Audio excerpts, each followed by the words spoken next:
into people's heads, where you wake up one morning and you just want to, the person that you've lived with or you've been having a relationship with, you just decide to turn them into an animal and you want to punch them and hit them. Mr. Speaker, that is really a point that His Excellency the President spoke to, and we all condemn such. And finally, Mr. Speaker, this House has been accused over the issue of that at some point, some members of Parliament celebrated Adani when the deal was being proposed, and at another point, when the President sought for the withdrawal, that we clapped and gave him a standing ovation. I want to explain to the members. 1 minute, you finish the sentence. I want to explain to the members of the public that it is indeed true. We celebrated initially when that proposal came to us, because number one, we agree to the fact that our airport is not doing well. We agree that it's not looking very well. We do not want to borrow loans to make it. Then we do not want, Honorable Speaker, to also do what? We have no other option of making that airport, Honorable Speaker, other than PPP, Honorable Speaker. So we were very happy that there was a PPP. But at that point in time, Honorable Speaker, we did not know that Adani had an issue of corruption. It was speculations and all those kind of things. Up until that morning, when the when America found him culpable of some corruption matters, Honorable Speaker, and as people, are patriotic Kenyans, we were happy that now, because we are fighting corruption, that is why the members of Parliament gave him a standing ovation, because he is fighting, he doesn't. Thank you. The Honorable Member for Mandera South.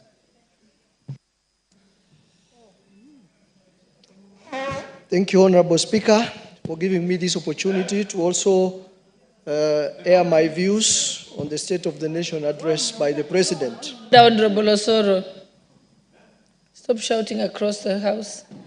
Thank you. Honorable Speaker, thank you very much for granting me this opportunity to also express my views on the State of the Nation address by the President. I would say in summary, the President's speech was short, it was concise, it was hopeful and very forward-looking.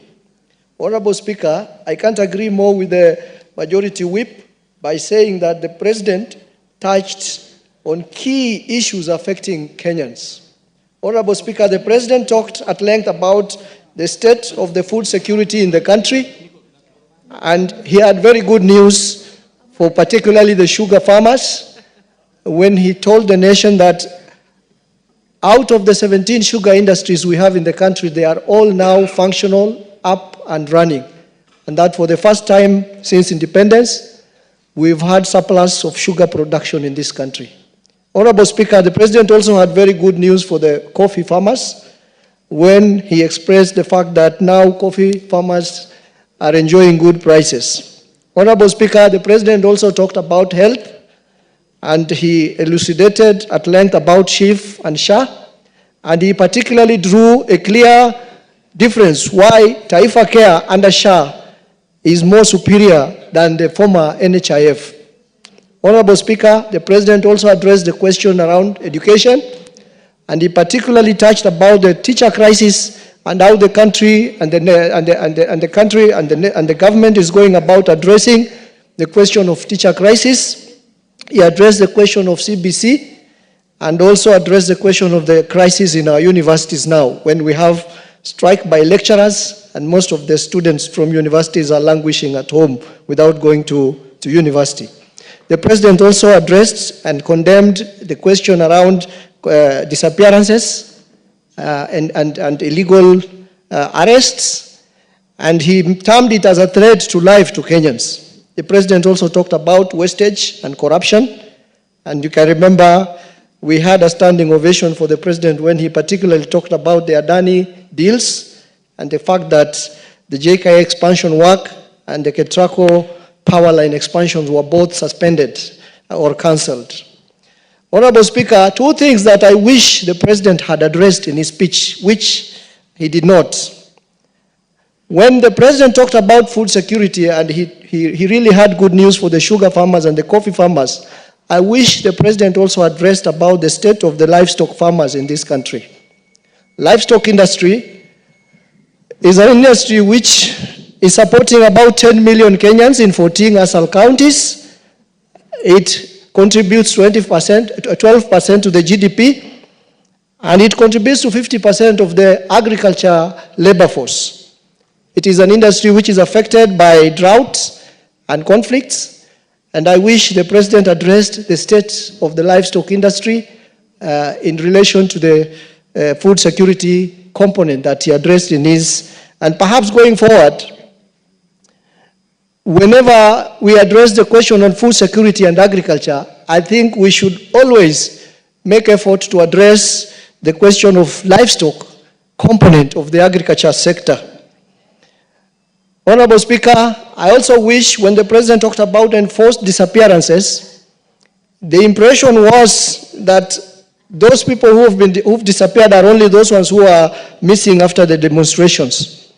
In parts of Northeastern, there are people who have been disappearing under enforced disappearance and extrajudicial killings. In my constituency, for example, I have 3 of Kenyans who are missing since the last 6 months.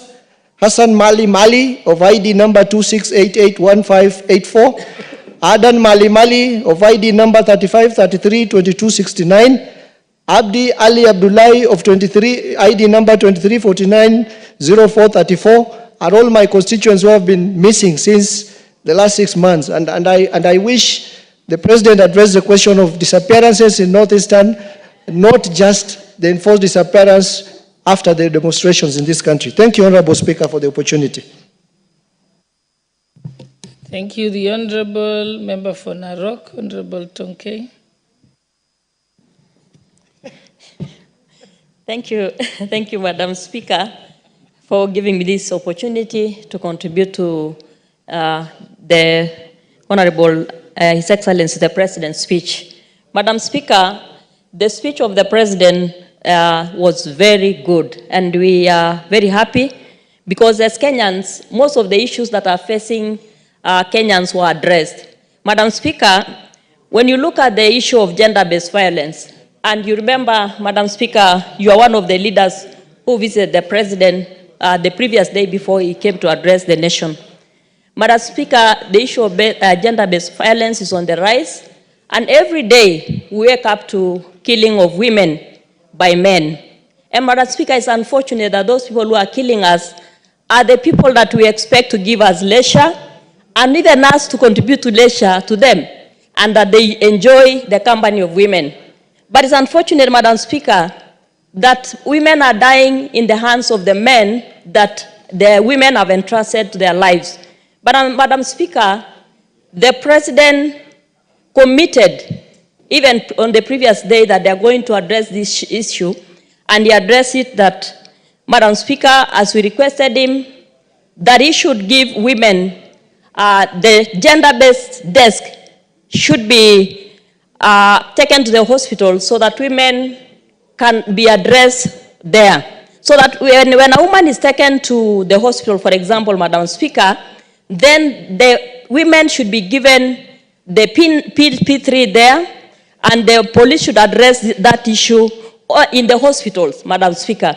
Madam Speaker, this challenge is, it's on an alarming rate, and Madam Speaker, we as women are facing this challenge, and we are really terrified that every day as we wake up, Madam Speaker, you are not sure that you're going to get home safely as a woman.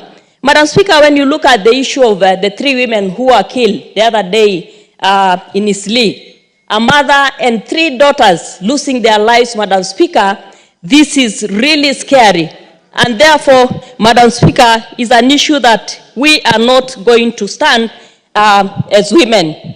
Madam Speaker, the President committed to also check on the gender rule, where more women will be given chances to be in leadership. And for the first time, Madam Speaker, many women have been given very many vacancies. For example, the CSS.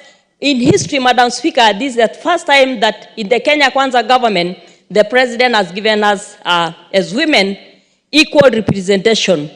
Madam Speaker, the other issue that we are happy about is the issue of teacher recruitment. Madam Speaker, the President has committed to check on the education sector, where the child of the common mwananchi is going to get the right to education because of employment of teachers. Madam Speaker, we've heard the President employing 56,000 teachers. Among just the other day, 26,000 teachers, 46,000 teachers have been confirmed on PNP, Madam Speaker. And Madam Speaker, as we talk right now, we are having the recruitment of 20,000 teachers who are going to be also interns, and after 1 year, they'll be confirmed. So, Madam Speaker, looking at the Kenya Kwanza government, Madam Speaker, it is the first time in history that Kenya has employed the highest number of teachers in Kenya, in the history of this country. So, Madam Speaker, we are really applauding the President for giving the best speech and giving Kenyans hope that Kenya is on the right track, and we support the President for this, Madam Speaker, because, Madam Speaker, Kenya is indeed on the right track. And we want to tell Kenyans to look at the good things that this government has done, look at what the President is doing, and support the President, for he is actually working very hard for Kenyans. Thank you, Madam Speaker. The Honorable Didi Raso, member for Saku. Thank you very much, Madam Speaker. Madam Speaker, let me thank the President for his bold and very focused speech. Madam Speaker, this is not the first government. This is the 5th administration of the Republic of Kenya. And within 2 years, Kenyans are saying, you have not fulfilled the election promises. I think some of the things we're asking, we must be very careful. This is the government that came into office, and they said that they found the national coffers empty. What is it that they can do to turn around the economy, to turn around education, health, and everything around in 2 years? There's no government that has bad intention for its people. And listening to the President of the Republic of Kenya last Thursday, I think he was clear, he was honest, and he was focused, and he was telling Kenyans, these are the problems that are there, and this is what I really want to do. Madam Speaker, on education, in the last administration, the CBC was the new education system that Kenya adopted. And many of us in the political space, we are very skeptical, and we really didn't want to proceed with CBC.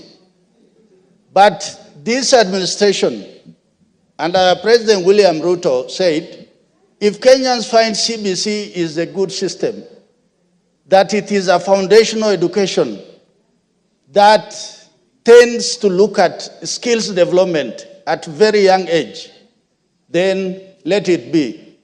And a lot of professionals in that sector supported him. So today, the President has put in place the necessary infrastructure. Over 56,000 teachers have been employed so that this CBC can be a success. But still, they say Rome was not built in a day. There's no way that we are going to say that, why is this CBC? Why does it have teething problem?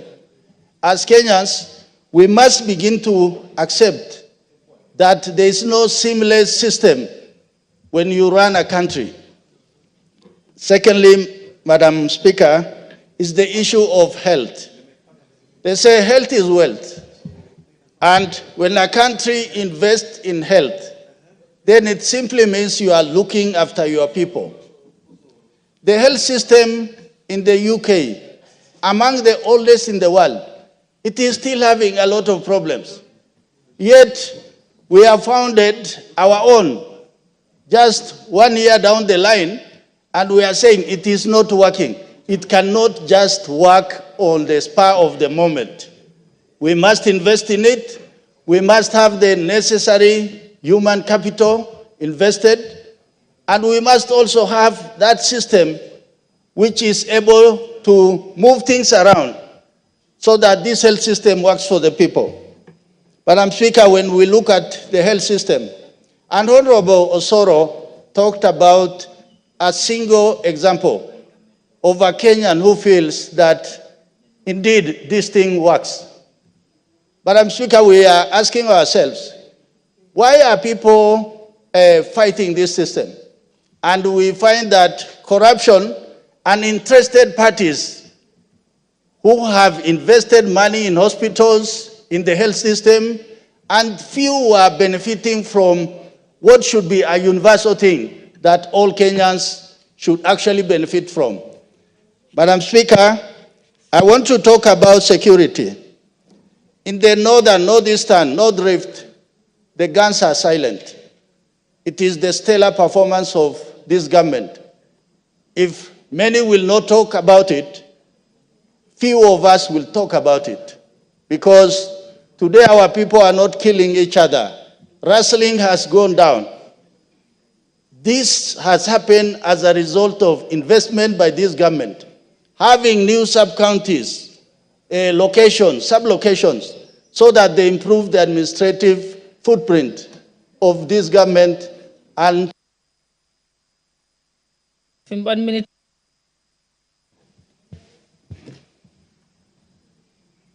Proceed.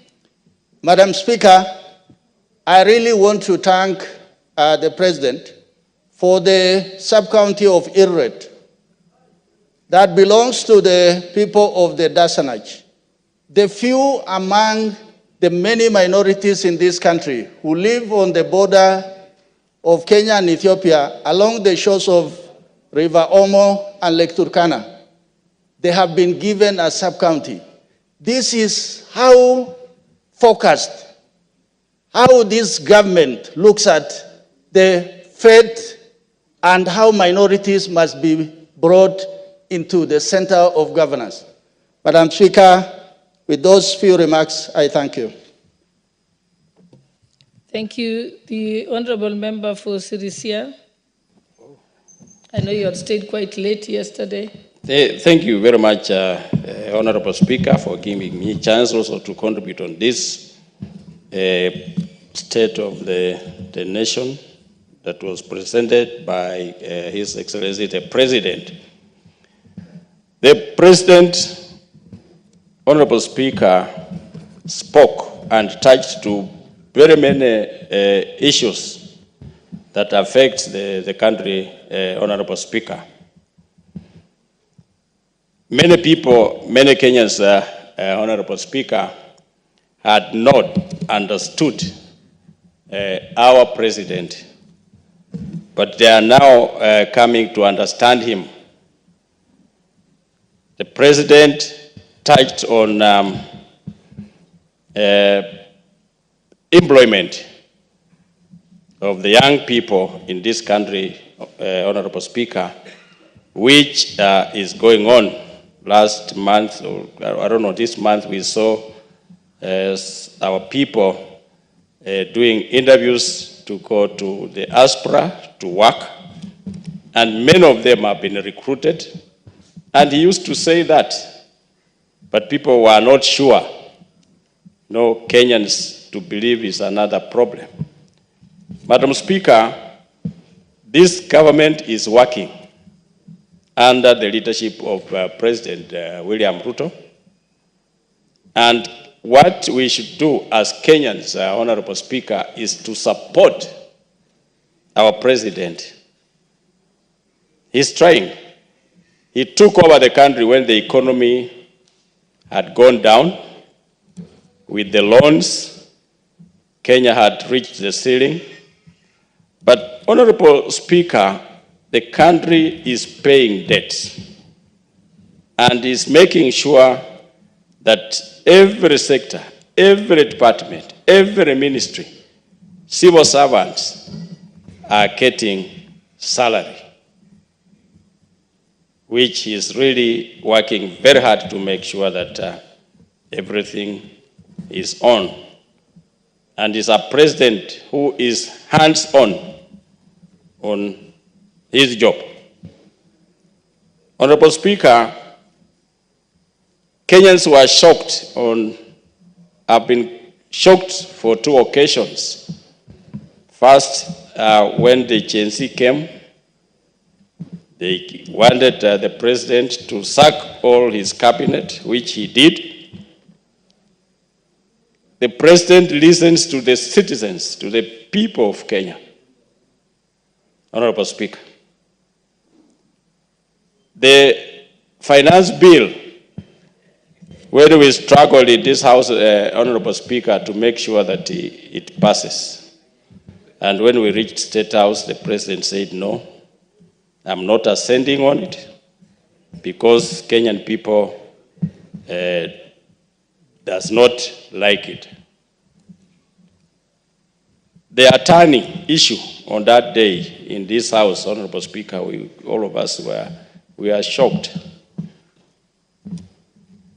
And this issue of members of parliament, the Honorable Speaker, clapping like school children, even me, I don't like it. We are honorable members. When, be it the president or who, pass something or reject, as members, there is a way of clapping, but not standing up and just misbehave like children, like school kids. Honorable Speaker, we are not supposed to. We are supposed to listen. Point of order, Honorable Passaris.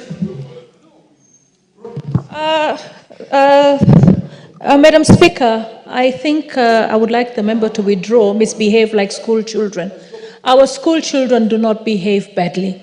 It is too generalized and too stereotyping. I want to say that when youth behave badly, we cannot even brand all the youth as bad behavior. It's just a select few that behave badly. And to say that they're behaving as school children, I think it's an insult to all the children that we have in this nation. Thank you. Your point of order, Honorable Mboko. Yeah, thank you, Honorable Speaker. The House is a house of respect and honor, and it's the Argos House. The tradition, Honorable Speaker, of rising up in the event a speaker has touched the souls of people, has spoken on something that is touchy, is exciting and overwhelmingly magnanimous for the country or that particular group, is allowed. Honorable Speaker, the members of Parliament are being misstrued for having risen up. That was very well in order. That's what's called a standing ovation. And I think the Honorable Member is not really in order to look at members of Parliament who have behaved badly in any way. Standing ovations as respected moments of a great speaker when he's delivering his message. Thank you, Honorable Speaker. Honorable Member for Sirisia, I think you have to withdraw. Thank you. Apologize to the members. Thank you, Honorable Speaker.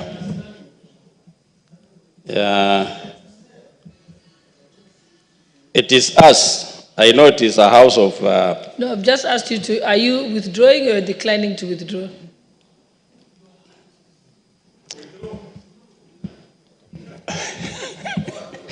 I withdraw, Honorable Speaker, but we need to have a way of you know, let me leave it like that, Honorable Speaker. I've withdrawn. Yes, and your time is running out. Apologize to the members. Honorable Speaker, the president, when he took over this country, he made sure that teachers are employed.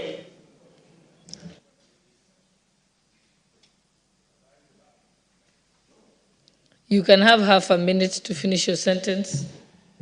Yeah, 56,000 teachers were employed, Honorable Speaker.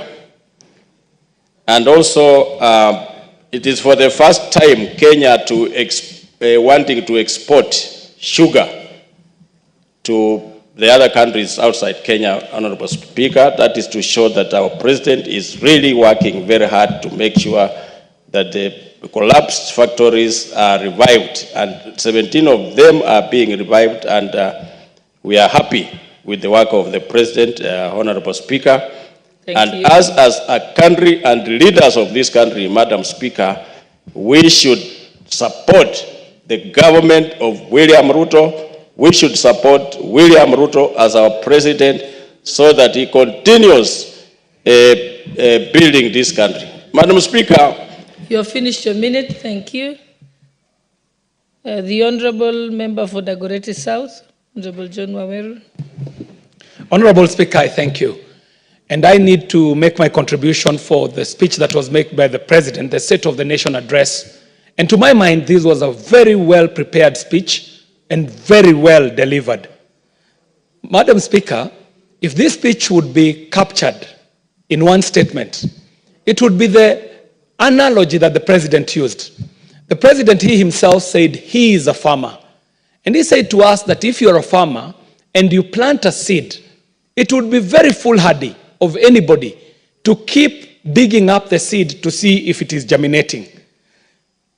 Madam Speaker, if the Constitution of Kenya is a seed that we planted as a people, and we are here waiting to harvest the aspirations that we have espoused there as a people, if the Kenya Kwanza plan, the bottom-up economic transformation agenda, and all the other Marshall plans that are out there are a seed that have been planted, Madam Speaker, then it is upon us as farmers to be able to cultivate on these seeds, to prune them, to take care of them, and even to get to that garden and check if we are seeing progress. Madam Speaker, if the bottom-up economic transformation agenda was a seed that was planted, we should be checking 2 years later, are we harvesting anything?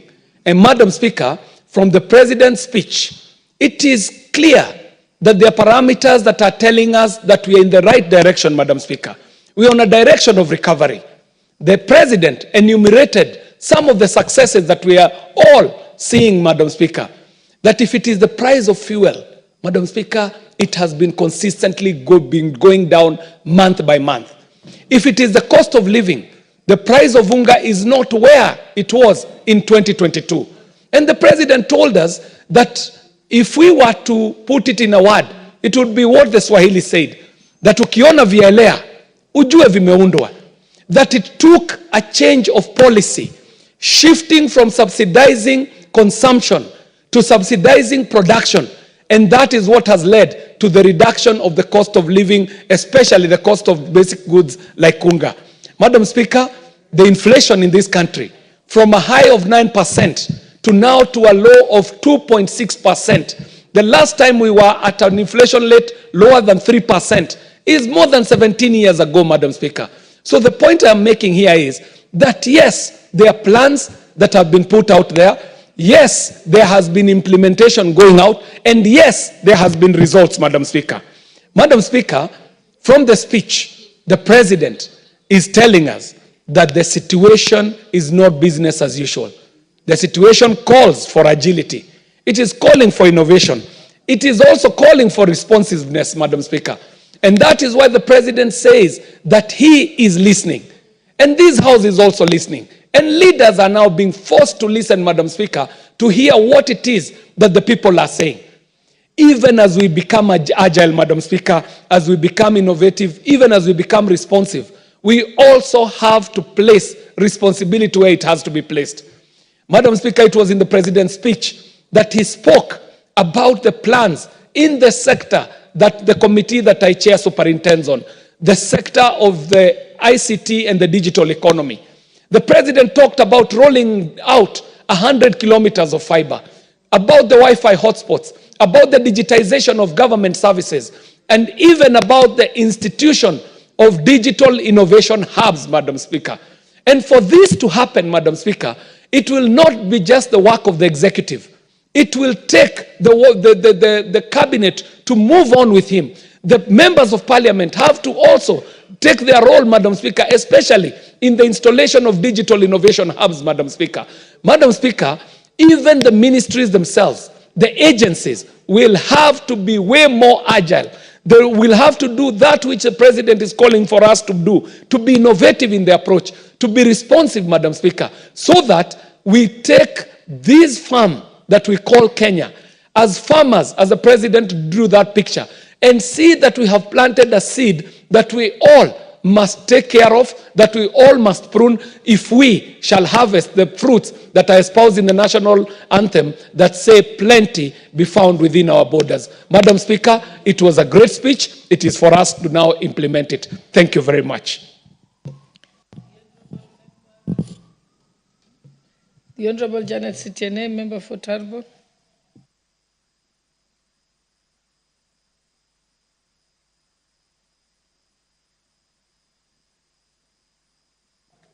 Thank you. Thank you, Madam Speaker, for according me this opportunity to add my voice. I really want to take this opportunity to applaud our President for the great State of the Nation address. I was particularly very happy because the President gave a very, very good speech. The President's address, Madam Speaker, was very specific to the issues raised by Mwananchi and their aspirations. The very issues that the President took us through were measurable, achievable, and time-bound.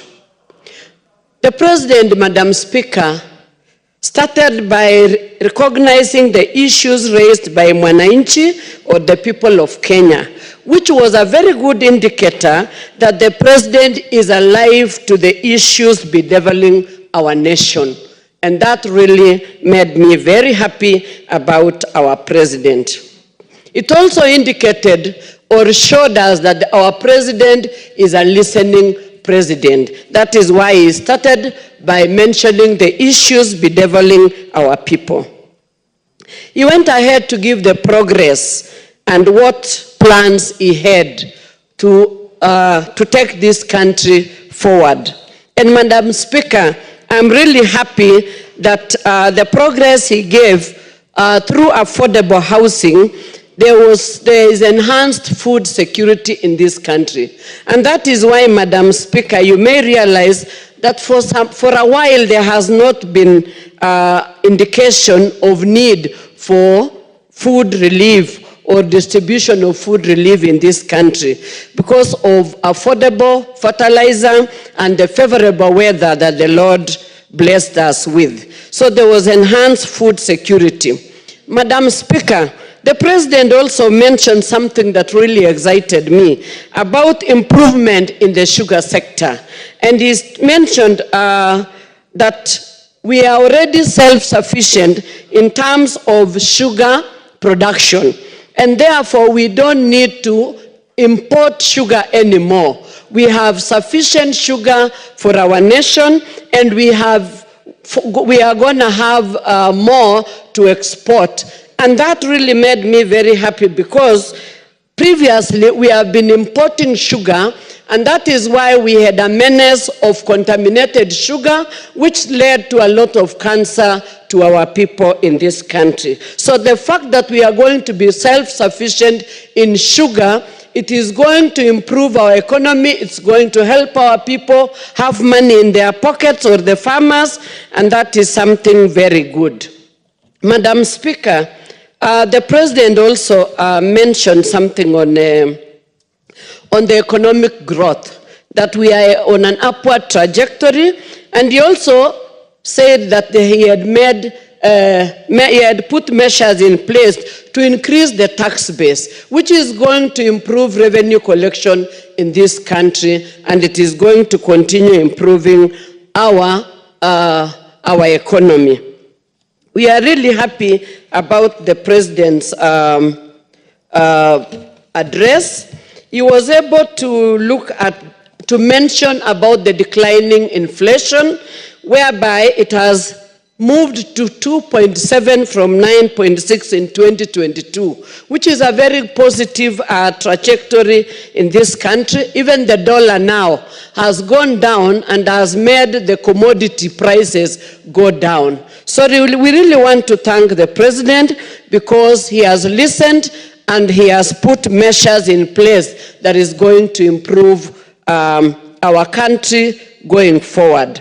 Madam Speaker, I was really excited when the president said, when he ended by saying that this country is resilient. It is very true. Our country is a very resilient country, and we want to thank the president for putting proper measures in place. He has already hired the highest number of teachers that has never been done before. And there are plans. 56,000 teachers is not a mean achievement. And he has plans by January to employ another 20,000 teachers. And we are praying that even as we go to the other budget, that we should be able to... Sentence. Thank you.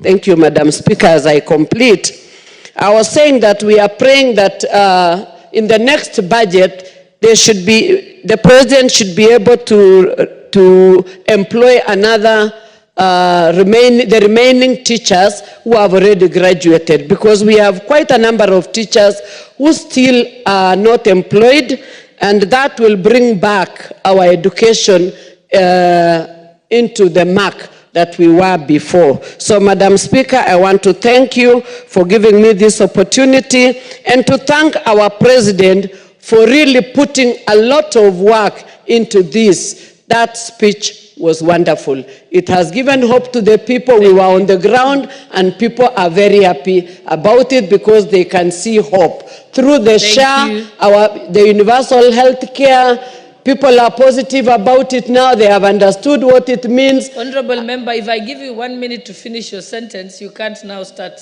a fresh point. Thank you, Madam Speaker. Thank you for... Yeah, and I'll just request, because there's a lot of members who are waiting, you just stick to your 5 minutes. Thank you. The Honorable Member for Muhaya, Honorable Omboko Milema. Thank you, Honorable Speaker, for this chance.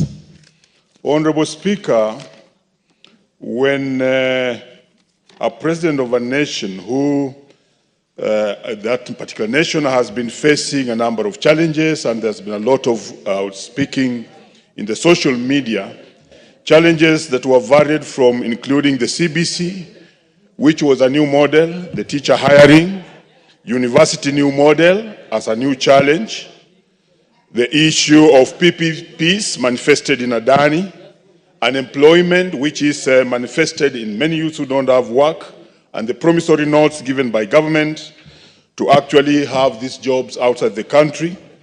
The issue of health care as a challenge on its burden, that is Chief and Shah, later now converted into the Taifa model.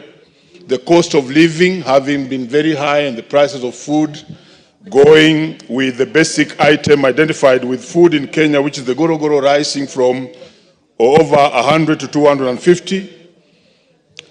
Having an unstable shilling, Honorable Speaker, having external borrowing that had gone overboard and stretched us in terms of physical space, inflation having been very as high as 9, and having a challenge with the relationship with the church, which was ongoing, having femicide as a challenge on his head, and many other things, including the sugar sector, which had completely died, walks in Parliament and confidently confronts those issues one by one. That's a very great leader. In fact, when the president walked in the House, I was not sure how he would address the nation and Parliament. But at the end of his speech, I was totally convinced that he's a president who is ready to confront the challenges that are before him and the challenges that are facing Kenyans. And that is why, Honorable Speaker, I was very clear in my mind that the standing ovation which the president received in this House was indeed worthwhile, and he deserved it. Because he spoke truthfully, he spoke rightfully, he did not hide any cards, he did not gloss anything, but confronted everything that needed to be confronted head on, including Parliament itself, on certain laws that it has not passed, especially the conflict bill. And also confronted the judiciary on how they deal with corruption cases. And that is why this House must not feel intimidated in any way that they gave the president a standing ovation. I'm a teacher of history and government, and there are presidents who have received standing ovations. One of the longest standing ovations, Honorable Speaker, was 22 minutes that one president in America received because of his good address in that particular assembly. But let me pick out only one because of time. That the confrontation the president tackled with or did with Shah and Chief was so good. I've gone to the villages and realized that the biggest challenge with Shah and Chief is the registration. That if we want to succeed in that sector, the truth is that we must make our people register. How do they register? The CHPs were sent 3 links. The first link was not working. The second link was not working. The third link is working. But unfortunately, they need bundles in order to register our people. We need to move as Parliament and as ourselves, and possibly I'm speaking to the Minister, that we need to mark that link for registration of people into Chief and Shah to be white marked, so that it does not draw any money or need any bundles from the CHPs, and they'll actually register everybody. Once we register everybody, then we can confront the issue of, is it working or is it not working? So that's one area I thought that its confrontation was very, very correct. Another area the president confronted was education and CBC and the issue of employment of teachers, which I thought was very good, but we are now challenged with promotion. Honorable Speaker, between promotion of 45,000 teachers and them not being promoted is a letter by the CS in the Ministry of Treasury, which is blocking the Teacher Service Commission to actually use the money they have in air so that those teachers can be promoted. I would be seeking and asking this House that we do ask the Minister for Treasury, the CS Treasury Ministry, to actually allow the Teacher Service Commission to promote these teachers. With those main remarks, I want to commend the President. That was a great speech. Thank you. Thank you. The Honourable Nominated Member, Honourable Bishop Jackson Kosgei. Thank you, Madam Speaker, for giving me this opportunity to also contribute in recognizing and appreciating the State of the Nation address by His Excellency, the President of our great country.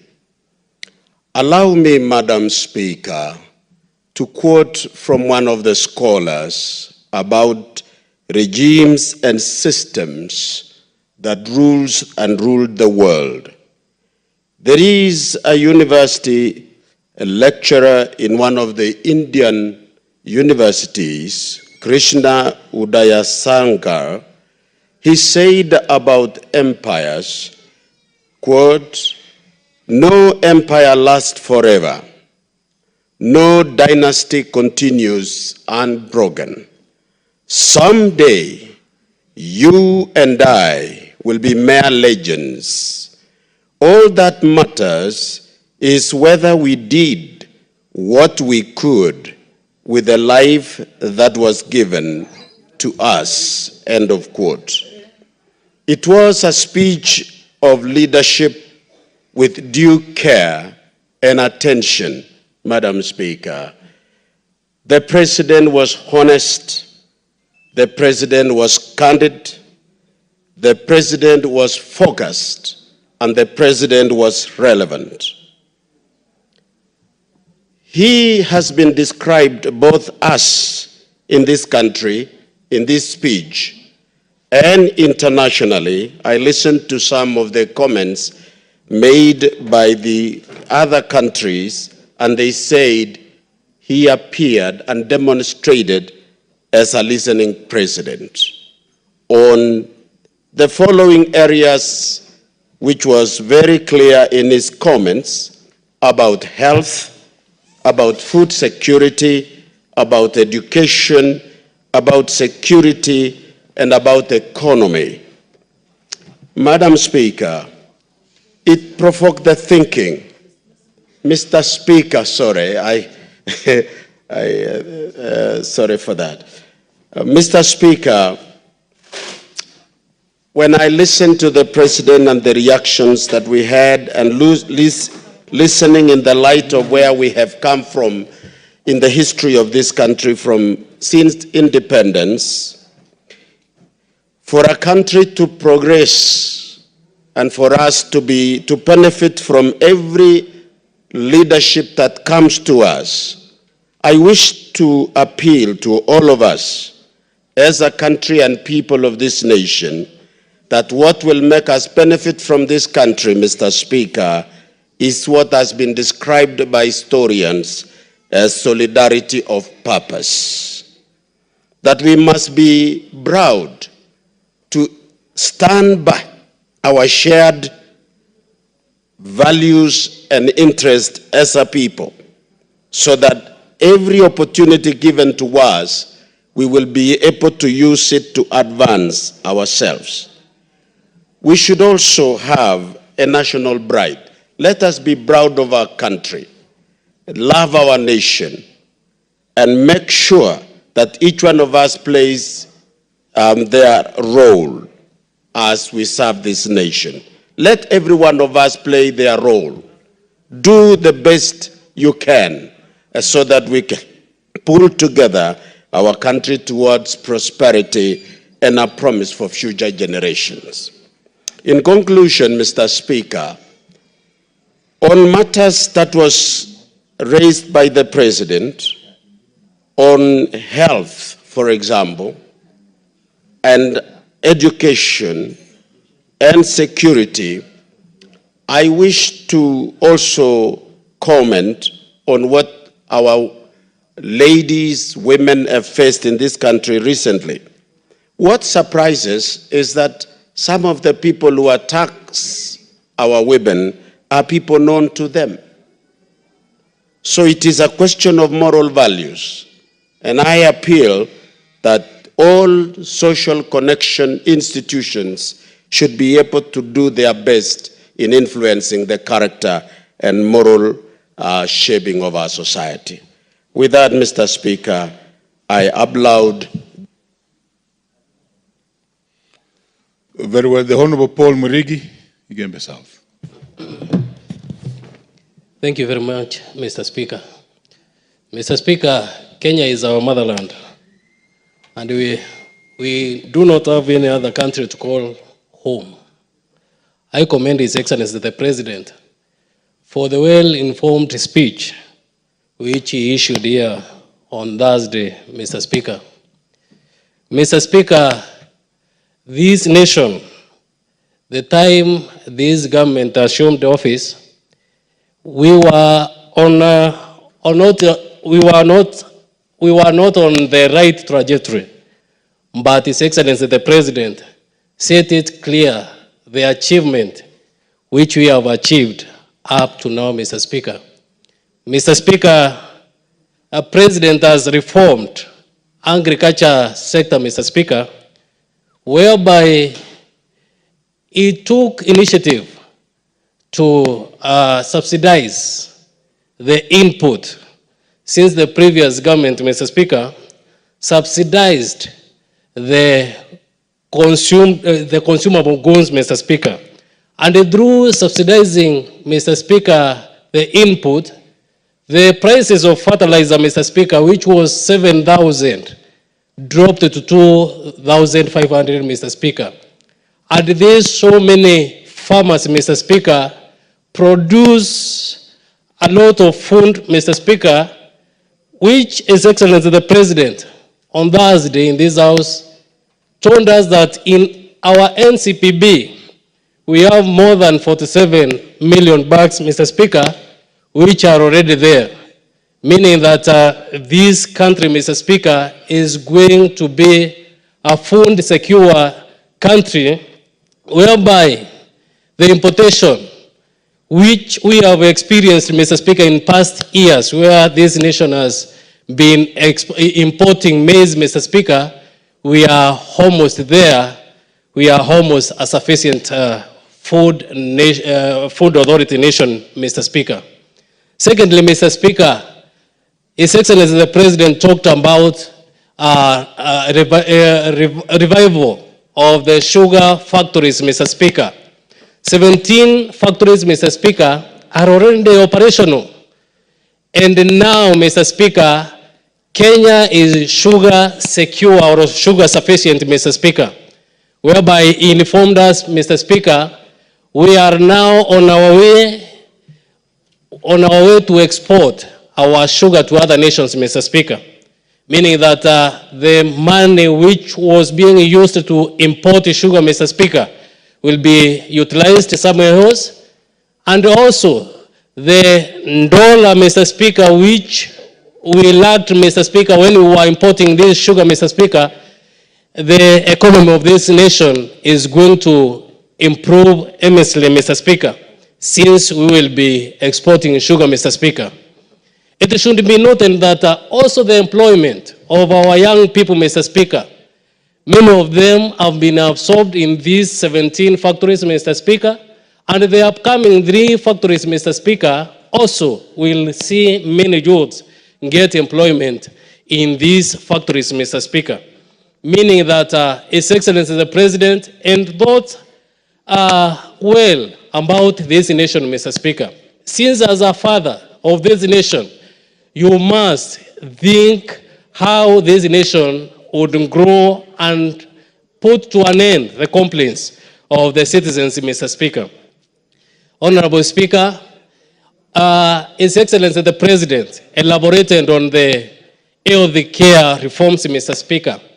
And we have heard many testimonies from Kenyans, Mr. Speaker, who have benefited from the health care, Mr. Speaker, the just a reformed health care, the Taifa care, Mr. Speaker. And most of the Kenyan citizens have benefited from this insurance. And it is my urge to urge all Kenyans that we get enrolled to this insurance so that you can benefit. It is an instant insurance which can benefit our people. So, Mr. Speaker, I commend the speech of His Excellency, and I know this nation, Mr. Speaker, is going to be secure. Thank you very much. Very well. The Honorable Suzanne Kiamba. Very well. Thank you, Honorable Speaker, for giving me this opportunity to also make a contribution to the President's speech. First and foremost, Honorable Speaker, I wish to appreciate 2 important things. One thing that I actually liked in that speech is the promise that there will be exemption of taxation to agricultural inputs. I hope that is implemented very fast because our farmers are suffering with very expensive inputs that has made farming unprofitable. Honorable Speaker, I wish that is actually reinforced so that we could actually have our farmers benefiting from the issue of farming, the business of farming. Secondly, I wish to appreciate the issue of the sugar, the incentive they were actually given, and now that the fact that we can have our own sugar, I think that is a plus. Nevertheless, I think I have so many questions to ask on the President's speech, and I wish these issues would actually be put into context. One, Honorable Speaker, I think the concept of SHA was very beautiful, but the implementation, as far as I'm concerned, remains a scam. Simply because you realize today the people taking the burden of SHA are the salaried people. Kenya is not made of salaried people alone. When they carry the burden of SHA without the big businessmen who are not in SHA, the informal sector, you're making the salaried person a slave. This is specifically discriminatory, and I do not know what they were hiring for. If this is a program for Kenya, we surely need to have everybody in board, and we do not only have the salaried people carry the burden of SHA. Secondly, Honorable Speaker, when we were in this house, I heard also SHA is a Taifa care. How many things are being introduced outside this parliament? I think it is respectful. The terms we get in this parliament continue to be used consistently. Otherwise, we are house for decoration. We are not house to make decisions for Kenyan. I was very shocked to hear, I don't know what care. While I knew very well we had SHA and we had the issue of chef, which we all knew. I think it is very demoting for people behind the curtains to go and start having other funny names, because it erodes the Kenyan trust. Because we wonder when those names were crafted, what else was actually crafted. On the issue of SHA, Honorable Speaker, you know, people are hiding. What benefits are getting to these people? There is a lot of, what benefits? A person who has dialysis, a family, is being entitled to shillings per session, 6,000 shillings. How much is a session of dialysis? Honorable Speaker, let's unpackage this and let's not pretend that we are newcomers in Kenya. If you give somebody with dialysis 6,000 shillings for a family, what are you actually giving? That's a big joke. I think that needs to be reviewed. Honorable Speaker, the Andani in SHA must go out. If we have said Andani is corrupt, Andani is corrupt all through.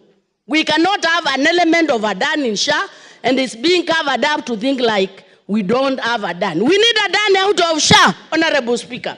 And I think that is actually in order. Honorable Speaker, yes, my second point goes to... Order, there's a point over there. Honorable Speaker, everything that is said and mentioned on this floor of the House, Honorable Speaker, has to be substantiated, Honorable Speaker, and must be factual. Honorable Speaker, I ask that the Speaker on the floor of the House produce evidence that Andani has something to do with SHA, Honorable Speaker. Honorable Speaker, I think that member must be very foreign. Order, Honorable Member, and the language in this House is not that casual.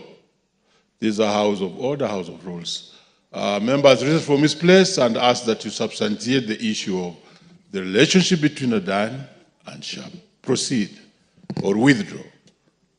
Honorable Speaker, if I'm not reading right, one of the companies that is actually implementing SHA is in partnership with Andani. And it is all over. Honorable Speaker, I can actually bring that information if you give me time. Order, House of Records, could you proceed and name the company and produce the documents of that company and its relationship with the same? And the House of Rules and Order. Proceed with your speech. Proceed with your address.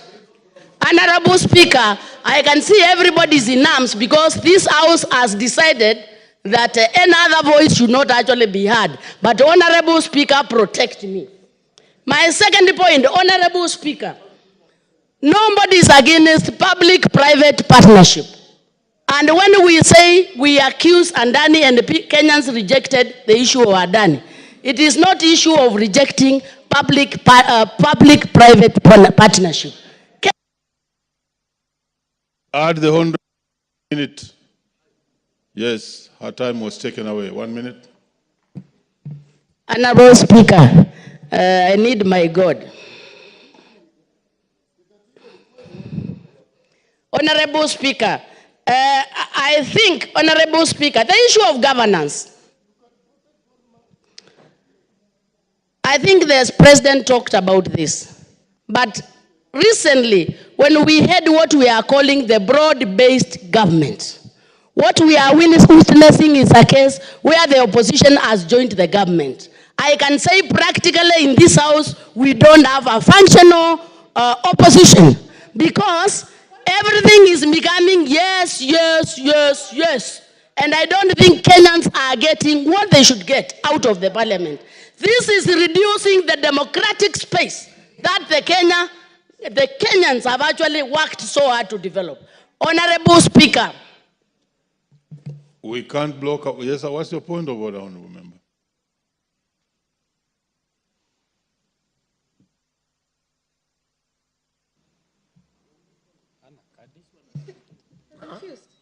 Please give, yes, the microphone is there for you. Thank you. Mr. Speaker, the Honorable Member has just talked about opposition joining the government. I would like to confirm to you that I'm in the opposition, I have not joined any other government, and if there is anyone who has joined, please clarify to us who is this person called opposition. As a member of ODM party, I'm in the opposition and there to stay until we are elected. Your point of order has been made. Please, the Speaker on the floor, conclude.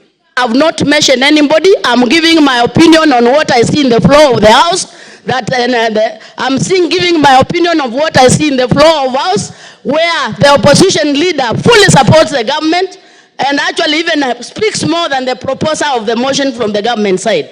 Honorable Speaker, my last point. Since June 24, Honorable Speaker, this is a very important point. The President talked about we are having security. But since June 2023, this country has witnessed high levels of insecurity. Honorable Speaker, killing of the youth in Gen Zs. Even the Shakahola issue have never been answered. What is insecurity in Kenya? Very well, you have had your bite. You have had your bite, Honourable Member. The Honourable Paul Biego. Thank you, Mr. Speaker, for this opportunity, and I rise to add my voice on the President's State of Nation address.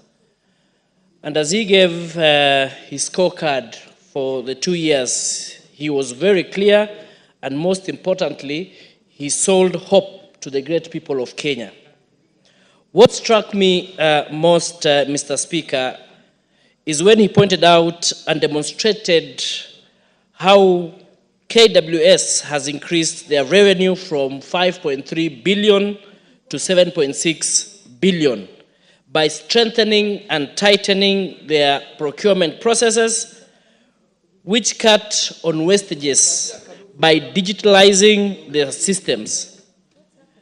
This is one parastatal, Mr. Speaker, that has done so well, and the template being used by them should be cascaded throughout the country to help institutions be self-sustaining.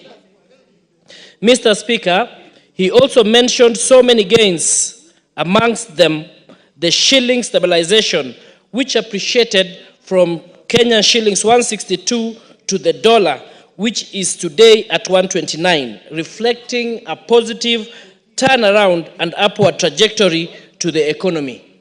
Mr. Speaker, issues to do with the economy is key, and he also mentioned the fact that inflation rate has come down. And I think I'm very happy about that, because the inflation from 9.6 to 2.7 is very impressive. Mr. Speaker, he also mentioned about the employment of 56,000 JSS teachers. We take note that in a record 2 years, no other government has been able to employ 56,000 on permanent and pensionable status. And alongside that, Mr. Speaker, I've taken note of the building of the JSS classrooms, over 11,000 classes across the country. Mr. Speaker, it is also notable to know that in agriculture, the sugar factories have been revived. 17 factories are operational, and we shall be self-sustaining very soon. So it is remarkable. And on the issue of corruption, the fight on corruption, he actually gave zero tolerance and asked Treasury to adopt the e-procurement services. And it is I'm happy and notable that 20,850 services are being currently offered digitally, which is something to be proud of. Another thing, Mr. Speaker, that I am happy of is that each arm of the government was called out, e.g.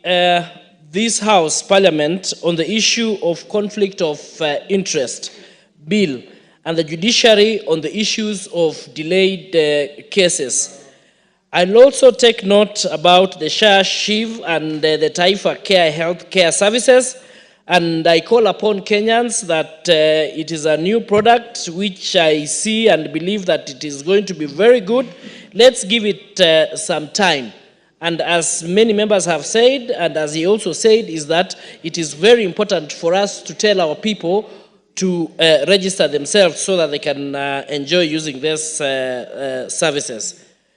Notably, also, Mr. Speaker, is the trips that the President and his entourage makes to overseas that I think has bore a lot of fruits. The bilateral agreements and MOUs has shown that the labor force we are now exporting will help and assist in the growth of the GDP. Lastly, I'm happy that the policies that have been put in place has helped bring down living standards, e.g. the price commodities like unga and other stuffs like fuel, petrol products have come down.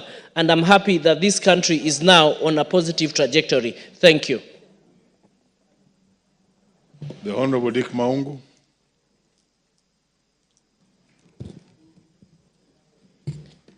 Thank you very much, Speaker, for the opportunity that I may also be able to add and contribute on this important address to the nation. Mr. Speaker, the presidential address to this National Assembly is a matter that is constitutional and therefore meant to communicate, or rather set the agenda of the country. And the whole country was waiting anxiously to hear what message the president had for this country. And there's a Swahili saying that says, Mugala muue lakini haki mpe. I must agree that the statement had a lot of hope and gave hope to Kenyans, especially on the number of variables that I wish to delve into, Mr. Speaker. One was the issue to do with education. Mr. Speaker, it is a fact that this regime has done extremely well in matters education, because as much as we have had challenges, but teacher management, especially recruitment of teachers, it's a plus that we should all be able to uphold, Mr. Speaker. Mr. Speaker, to date, this government has been able to recruit close to 56,000 teachers who will go in to address the huge shortage we've had, teacher shortage that we've had. And I believe that this is an issue that we all should be able to applaud, an issue that we should all be able to really appreciate, Mr. Speaker, because previous regimes, one thing that we had was that teachers were only employed at the rate of only 5,000 per year, which was purely replacement. And therefore, the step this regime took to employ teachers was bold and very bold indeed. And therefore, I must applaud the President for that. Mr. Speaker, one issue that has become of concern of late is the issue of femicide that has taken place in our country. We are in a situation in a country whereby we find that people no longer have respect for life. People no longer have respect for human life and more so human blood. People are being slaughtered like chicken. People are being killed left, right, and center. And Mr. Speaker, when the President talked about femicide, I wish he was able to expand it to include other areas, Mr. Speaker. I come from a region where of late we've had serious issues of insecurity, whereby people have been cut with pangas, with chokers, some even shot, Mr. Speaker. And I wonder what has become of us as a nation, because people no longer have respect for human life. People no longer have respect, for human life, Mr. Speaker. And therefore, as we talked about femicide and the insecurity we have, how I wish that it could have involved other insecurities that we face as a country, and maybe direct the necessary agencies, the Ministry of Interior, to really move deeper and see what is the root cause for all these insecurities we have, Mr. Speaker. For example, Mr. Speaker, in the last 2 weeks or so in my area of Luanda, we've had serious murders taking place, and this has all to do with insecurity, Mr. Speaker. And therefore, I must applaud that, but call for more action on the issue of security, Mr. Speaker. Mr. Speaker, there is the matter of Adani and our airport. It's a fact that the Kenyan airport and JKA that we are so proud about is not an airport of great significance as compared to others whenever we visit out. And it is true that Kenyans are yearning for a new airport. It is true that Kenyans will wish to have a state-of-the-art airport that is commensurate, or rather pairs well with other international airports. But the matter at hand was the person who was supposed to do the PPI, the Adani deal, Mr. Speaker. And this is where Kenyans had an issue. I particularly had an issue with Adani because of issues that we've read before, what we have gathered before, and what has been said about Adani. And therefore, I must applaud the President who came out strongly and actually agreed with Kenyans that Adani should actually, the tender or the PPP should actually be cancelled. And therefore, to me, that was a great thing, Mr. Speaker. And I believe that let us have a new person who can do the PPP. Lastly, Mr. Speaker, I must confess that I've not been very keen on the Shah-Shi issue, Mr. Speaker. And recent testimonies from my people is that they are now beginning to appreciate what this scheme has. It is more inclusive, it is more accommodative, and therefore I must say that I'm now deeper inside compared to before, Mr. Speaker, because I actually didn't support SHA. I actually didn't even know what SHA was as much as we passed this law in this country, Mr. Speaker. But I found it more accommodative. I found it more inclusive, and therefore... The Honorable Hilary Kosgei.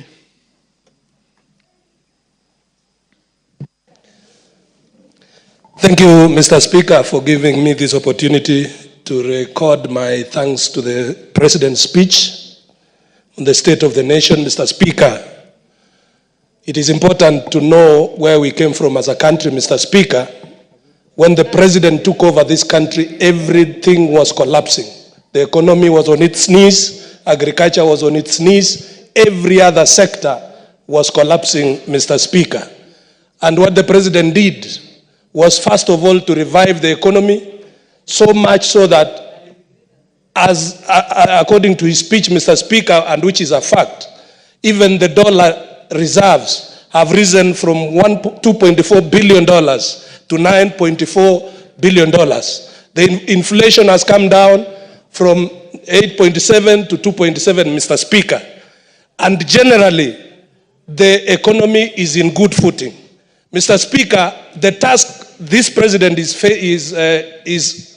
handling is equivalent, Mr. Speaker, to when Mwai Kibaki took over this country.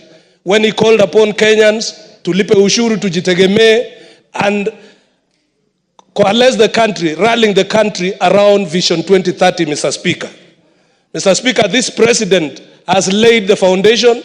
The cost of living has come down. Farmers are earning. And Mr. Speaker, the biased media has not stopped every step of the way from nagging the good progress that we are making. If you see the headline of the Standard today, Mr. Speaker, it is reporting that farmers are about, this Parliament is about to enact regulations that are going to make farming very difficult. I want to tell the Standard, Mr. Speaker, that farming is becoming more profitable. Sugar industries, 17 of them are being revived. We are turning this country from an sugar importing country to a sugar exporting country in the next few years, Mr. Speaker, and things are moving well, Mr. Speaker. And Mr. Speaker, companies that, you know, the biased media will not report, companies that were known to be making losses, companies like Kenya Power and Lighting, for the first time under this administration, for several years, which had been making losses, recorded a 30 billion profit just recently. Kenya Airways, Mr. Speaker, which has been known for losses throughout the entire regimes, has recorded over 30 billion profits because of the stability that this President has put, Mr. Speaker. And Mr. Speaker, these successes are laying a foundation to conclude the Vision 2030, Mr. Speaker, and to enter into a new era called the Agenda 2063, which is dubbed, Mr. Speaker, as the Africa we want, where African governments are fighting to make sure their citizens enjoy good life by the year 2063. And part of that, Mr. Speaker, is the work on the affordable housing. Mr. Speaker, when we took independence, we became happy about the nation, the new country, and forgot to plan our country. And that is why in Kenya, we have the largest slum, East and Central Africa. This housing project, Mr. Speaker, is based on a study by the World Bank that has said that by the year 2055, 65% of Kenyans will be urban. And by starting the affordable housing, the President is attempting to stop a kibera happening in the near future, Mr. Speaker. And so the foundation of this nation, Mr. Speaker, has been well laid, and I thank the President for speaking candidly to the country and for telling the country, yes, we were badly off, we are not yet out, but we are making good progress towards a better country. Thank you, Mr. Speaker. The Honorable Christopher Seka. Thank you, Speaker. I also rise to join my colleagues in applauding the President's address to the nation. And more particularly, Mr. Speaker, I will dwell on one issue, the state of economy. Mr. Speaker, the drop of inflation rate from 9.6 to 2.7 has occasioned a reduction in the cost of the basic commodities. I reside from Western Kenya, where maize and ugali remains our staple food. And as we compare the prices that were there then in 2022, time like now, and the price that are there today, the prices of a 2 kg maize flour has reduced by 100%. Mr. Speaker, I also laud the economy of this nation for the resilience of the Kenya shillings against the dollar. And Mr. Speaker, when our shilling is doing good against the dollar, it means we are going to pay our foreign obligations at a lower rate. What it means, it creates more fiscal space, creates more money that can be appropriated to do more development. 3, Mr. Speaker, the recruitment of 46,000 GSS teachers on permanent and pensionable terms has reduced the burden in our schools that were really using a lot of money from parents to recruit teachers, and this one is a plus to the President on the policy. Mr. Speaker, the change in strategy from consumption subsidy to production subsidy has really improved the reserves of our food reserves, and we can pride as a country that this country is now food secure, irrespective of few challenges here and there. We are happy that our national cereals and produce boards has enough food that can easily sustain this nation. But Mr. Speaker, as we allowed the President's speech, we need also to appreciate that there are challenges in the recruitment and onboarding of Kenyans on the SHIF and SHA program. And it is on us as members of the Parliament, members of the county assemblies, and all the leaders to wake up and mobilize our people to ensure that all of them are registered and are onboarded on this program. But as we do this, Mr. Speaker, there's a challenge that is coming up that in our level 2 and level 3 hospitals, as we onboard these people on this program, the infrastructure in our level 2s and our level 3s hospital cannot match the demand that is coming from the public. You go to our hospitals today, there are no basic drugs. You go to our hospitals today, there are no basic equipment that can be used to treat our people. So as we laud this program, we must also call upon the county governments in conjunction with the national governments to ensure that the infrastructure in our health sectors are commensurate to address the issue.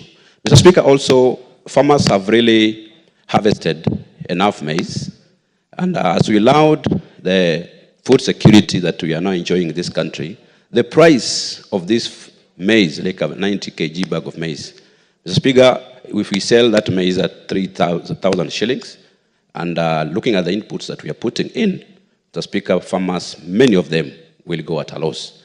I call upon the ministry to look at better ways of creating market linkages for this produce so that it can fetch a better price for our farmers who are really doing a good job in this farm. So Speaker, our colleagues and our Member of Parliament who was here claiming about the opposition and everything, we are here to say that broad-based government is the best way or the best thing that happened to this country.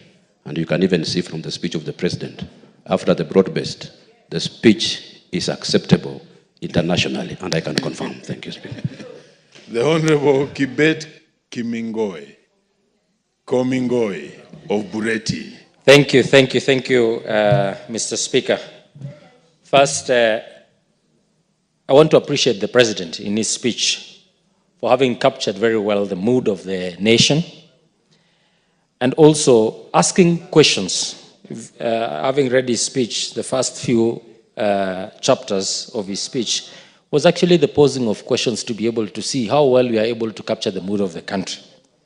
The question of the education funding model, the mood of the country concerning the education system, the CBC, the classrooms that are yet to be completed, the difficult life that the Kenyans are facing in cost of living, the seemingly no development within the regions and the stalled projects that we have in the country, the social health insurance program and the SHIF, now called Taifa Care.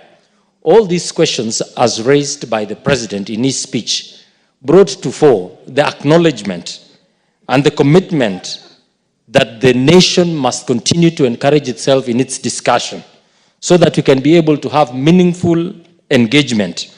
And combining that with thoughtful responses, Mr. Speaker, this speech brought out what we really need to have and discuss as a nation for the purposes of moving ourselves forward and also bringing all to the understanding of the challenges that we are facing as a country and be able to tackle these challenges.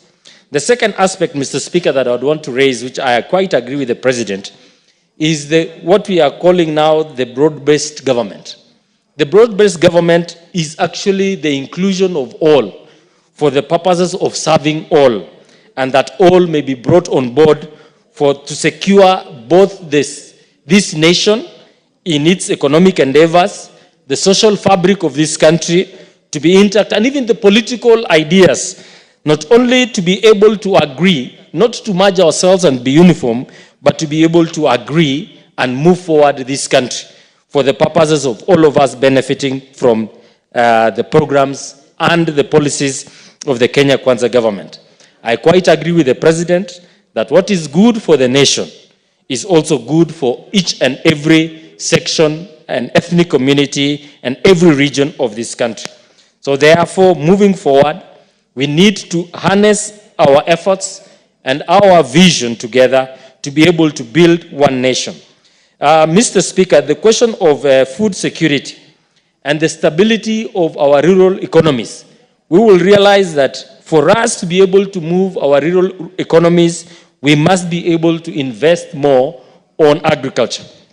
The sugar sector, as had been pronounced, that 17 factories have been revived, and soon we shall be sugar sufficient, ready to export even sugar. I think we should move also to other sectors of our economy. I have in mind the question of tea production in this country, that we should be able to harness and bring together our farmers and be able to continue to look into the effects of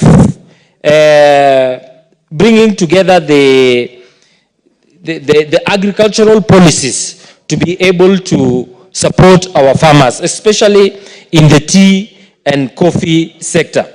The tea industry, Mr. Speaker, some factories are old as the Mzungu days, and the government should be able to look into all these aspects to be able to improve them, modernize them, so that our people may be able to grow tea that benefits them, that the efforts and the determination of our farmers may be able to come through as money in their pockets.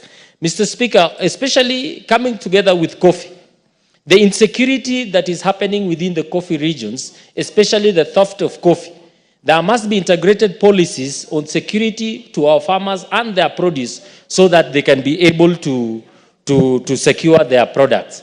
I have in mind, in my constituency, Mr. Speaker, there is a coffee farm, pulping station that was invaded. 2 people were killed. Yes. And for that purpose, we must be able to harness and bring together all policies to secure the farmer, the produce, and the livelihood of the people so that we can be able to continue to secure the lives of our people.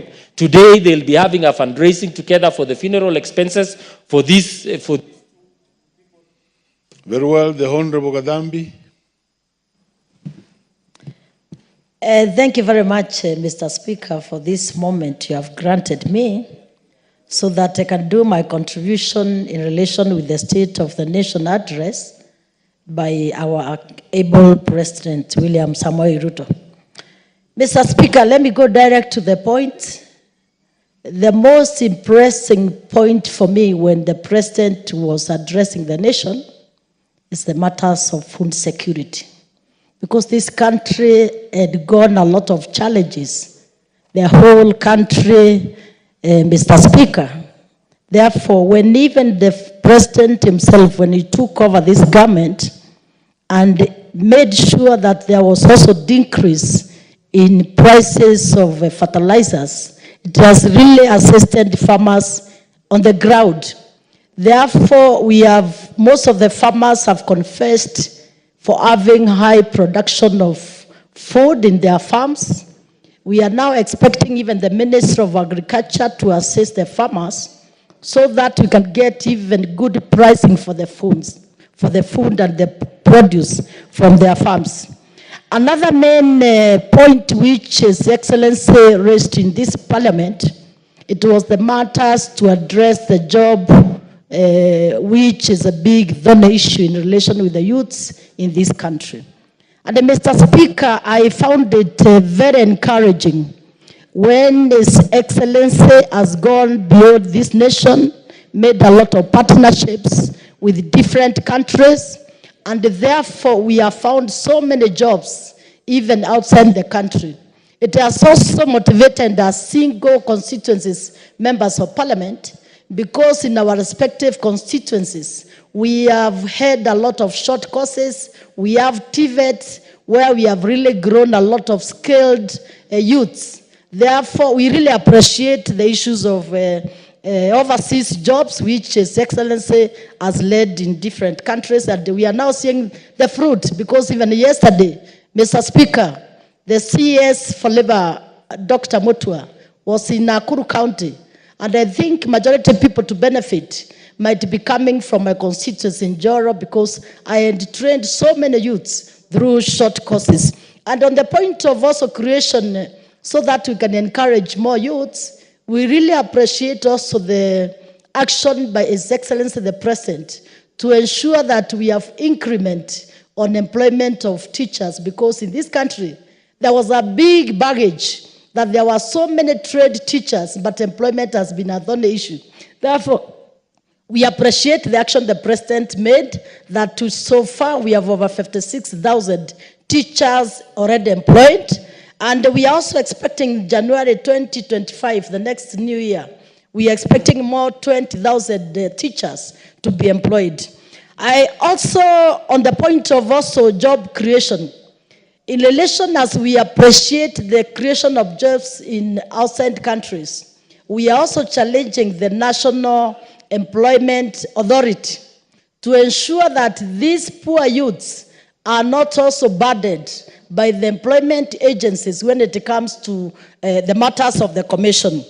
Another point which I really appreciated when the President raised, it was the matters in relation with the public universities, where we have had a lot of challenge. Most of the universities have really undergone a lot of challenges. We have seen even some institutions actually dying. Therefore, I appreciate, because one of the beneficiary institutions is Egerton University, where I come from. And lastly, Mr. Speaker, what I also expected is Excellency to say, which actually it might have been forgotten. It was the matters in relation with the climate change, where His Excellency himself is the head of all the head of states in Africa in relation of championing the matters of climate change. And Kenya also being a forefront in relation with all the matters which affect climate change, and His Excellency being the champion, I expected at least also to that point to be appreciated in his speech. Because, Mr. Speaker, it is good also a note for here that even the absence of His Excellency in the current COP29, it was really, everyone felt there was, even the President actually has played great role globally in matters of climate change. Therefore, Mr. Speaker, allow me. The Honorable Esther Passaris. Thank you, Mr. Speaker, for giving me this opportunity to contribute to the State of the Nation address. Mr. Speaker, the first thing I want to say is that was one of the best State of the Nation addresses that I've ever heard.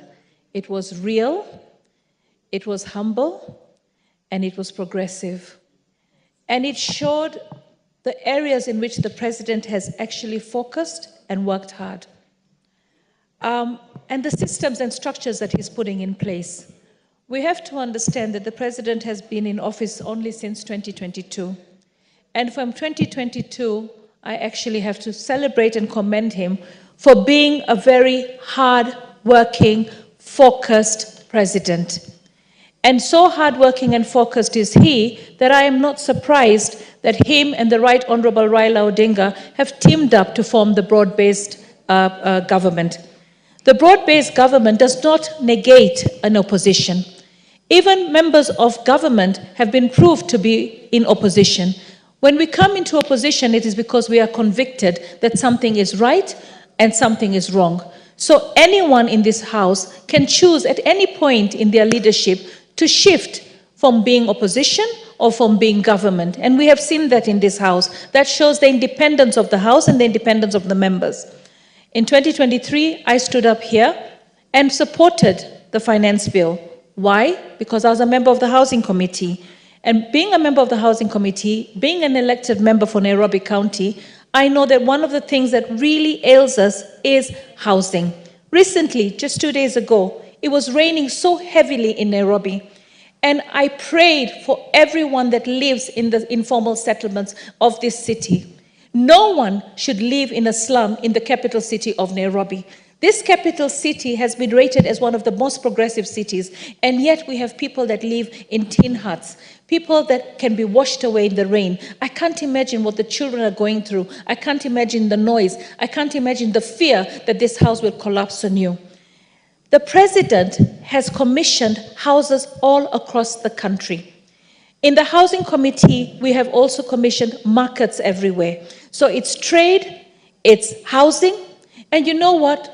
Anybody who is against the housing project and says, I don't want housing, you might not want housing, but millions of Kenyans living in informal settlements, millions of children living in informal settlements need those houses. So I am happy and proud that he fought for the housing tax, because we needed a tax that would be dedicated into housing. And he fought and he said, you know what? A member of parliament or a businessman earning 1 million shillings, it is wrong, morally wrong, for us to pay 500 shillings for NHIF and expect that we will have universal health care. Universal health care means that anybody in this country can be able to walk into a hospital or a facility and be able to get treated, be able to find medicine, be able to find doctors. What does it mean to have doctors and nurses? It means we have jobs. What does it mean to have schools and students in schools? It means we have jobs for teachers. So all this is a holistic program. And I want to tell the Kenyans out there, especially the ones who are abroad and probably never even voted, don't even send any taxes to Kenya. You know, certain countries pay taxes if they want pensions in their own country, certain citizens. I mean, here we have a lot of Kenyans who live abroad, and they make so much noise, and they keep branding the president a liar. I'll tell you one thing. There is no one who can make a promise and be able to deliver it when things that are beyond his control come to play. When the president became president of this country, 1, we had climate change to deal with. 2, we had wars all over the place. We were coming out from COVID. He has tried his best, and he's doing his best. The naysayers and those who are negative, please remember, Kenya belongs to all of us. The president has said we have to be resilient, we have to be focused, and we have to work together. The efforts to bring Kenya from poverty to prosperity, right, depends on all of us. Our forefathers worked hard. We're working hard. You, the youth of today, will work hard tomorrow. The country continues to progress. Let us celebrate the wins we have today, because if we don't celebrate, then we cannot bless the nation. Thank you, Mr. President, for the good work that you're doing. Continue, and may God continue to favor you. Thank you, Honorable Speaker. The Honorable Kivai Ogesi. Thank you, Mr. Speaker, sir, for giving me this opportunity to contribute to the State of the Nation address by the President. Mr. Speaker, I would say I found this speech timely, honest and candid, factual, hopeful, progressive, and challengeful. Why do I say this speech was very timely? It is at the time the president was delivering this speech, the nation was very expectant. The nation didn't know whether to go left or right. This was a speech that the president gave hope to the nation, told them where we are and where we are going. Why do I say the speech was honest and candid? If you look at the preamble of the speech, the president started by acknowledging very many things. He acknowledged the fact that people out there are suffering. He acknowledged the fact that people are losing hope. And he himself said that he knows that, he understands that, and he's striving to do something about it. Why do I say that this speech was factual? All across the entire spectrum of the speech, the president was speaking on a topical matter and giving facts. For example, in the area of agriculture, the president was able to give facts on almost all aspects. The issue of fertilizer supply and subsidizing agriculture, we all know, we all have seen. Mr. Speaker, sir, I'll give you a very good example where I come from in my village. My neighbor who hardly harvests a bag of maize every time the harvesting cycle comes around, was able to come to me and tell me that she harvested close to 15 bags from one bag. And I asked her why. And she said, because of the fertilizer, this time round, she was able to apply fertilizer both at the planting season and the top dressing season. In that same meeting, there was another gentleman who was seated next to me. And he said, oh, the government supplied us with stones and rocks. That's a typical example of somebody who sees a glass, one sees the glass half full, another one sees it half empty. But overall, we have been able to traverse this country and we've seen that people, the farmers have really had a good harvest. And that is also reflected in the figures that he gave on the number of bags in our stores. Obviously, all these successes come with challenges. The challenge here is we should try and avoid all post-harvesting losses. And also, the government, as one of us has said here, should find a way of ensuring that the farmers are adequately compensated through the prices paid by National Cereals and Produce Board. On the economy, again, facts are out there. If you look at the rate of exchange, some of us who have studied economics keep on wondering why the Kenya shilling is resilient. But it's not out of nowhere. It's out of these macro and microeconomic policies that are being pursued by this government. Inflation rate, nobody can argue with that, it's factual. Foreign exchange reserves, this is critical. Because if we don't have foreign exchange reserves, we can't import. But the cover that we are now having on foreign exchange in the central bank is very encouraging. Facts on education are there, they have been enumerated here. In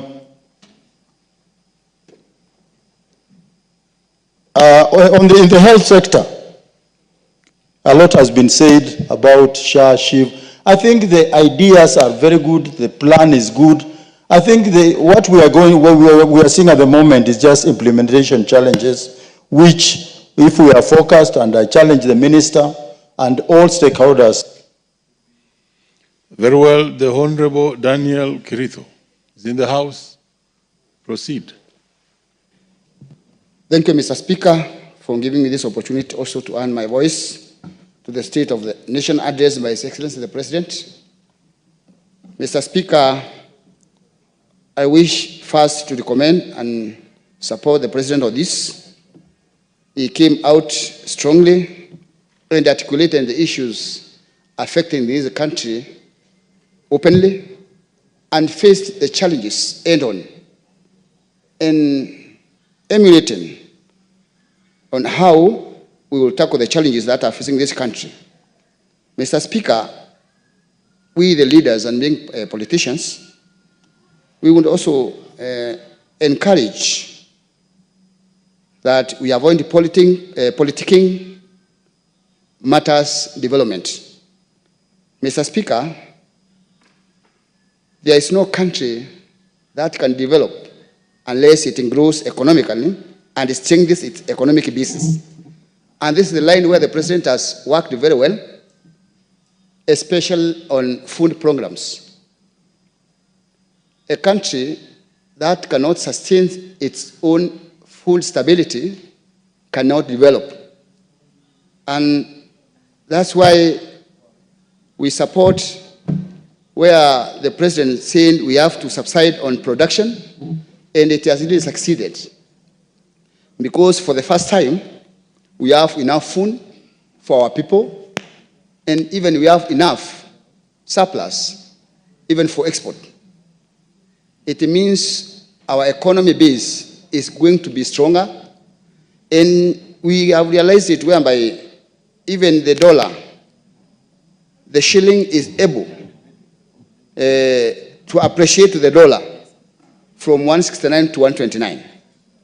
Mr. Speaker, when it comes to the dairy sector, the President said that we have 3 billion to KICC. And I challenge the KICC to make sure that these funds are used well and to remember even our factories. For example, the Kangeta dairy factory, which is only lacking sealing machines, so that the farmers from all those areas, even from my own area of Wigembe Central, can benefit from these funds. They can sell the milk directly to the factory instead of being handled by the brokers. Mr. Speaker, a country that is not healthy is not a wealthy country. And this introduction of SHA and SHIF and Taifa Care to replace the ailing NHIF is a positive move to make sure that this country grows health-wise. And I also challenge the ones involved in implementing these policies to do them to the letter. And I'm happy that the government has taken a step to make sure that we bring it to the grassroots and educate our people on the importance of registering in these schemes of SHA and SHIF so that they can benefit. Mr. Speaker, we have very many challenges, especially on raising funds for assisting our people to go to the hospitals to undergo these treatments. And if we have an agency that will be taking care of these bills, it's a welcome move, and we should all support it and educate our people and encourage them to register en masse so that they can benefit from this scheme. Mr. Speaker, affordable housing. This country, the arable land is very little. And if we build houses all over the country, it will end up using all the arable land on houses. Where we are building houses for our people, even in rural areas, we have enough land for farming, and those people who are suffering in lacking houses will have some place to call home. Mr. Speaker, on security matters, I congratulate the DCI, because in the Gembe Central we have an insecurity last year, whereby one gentleman, Himadi, was killed, and yesterday, last week, all the killers have been arrested. And I brought the case here in this parliament, and the statement was given.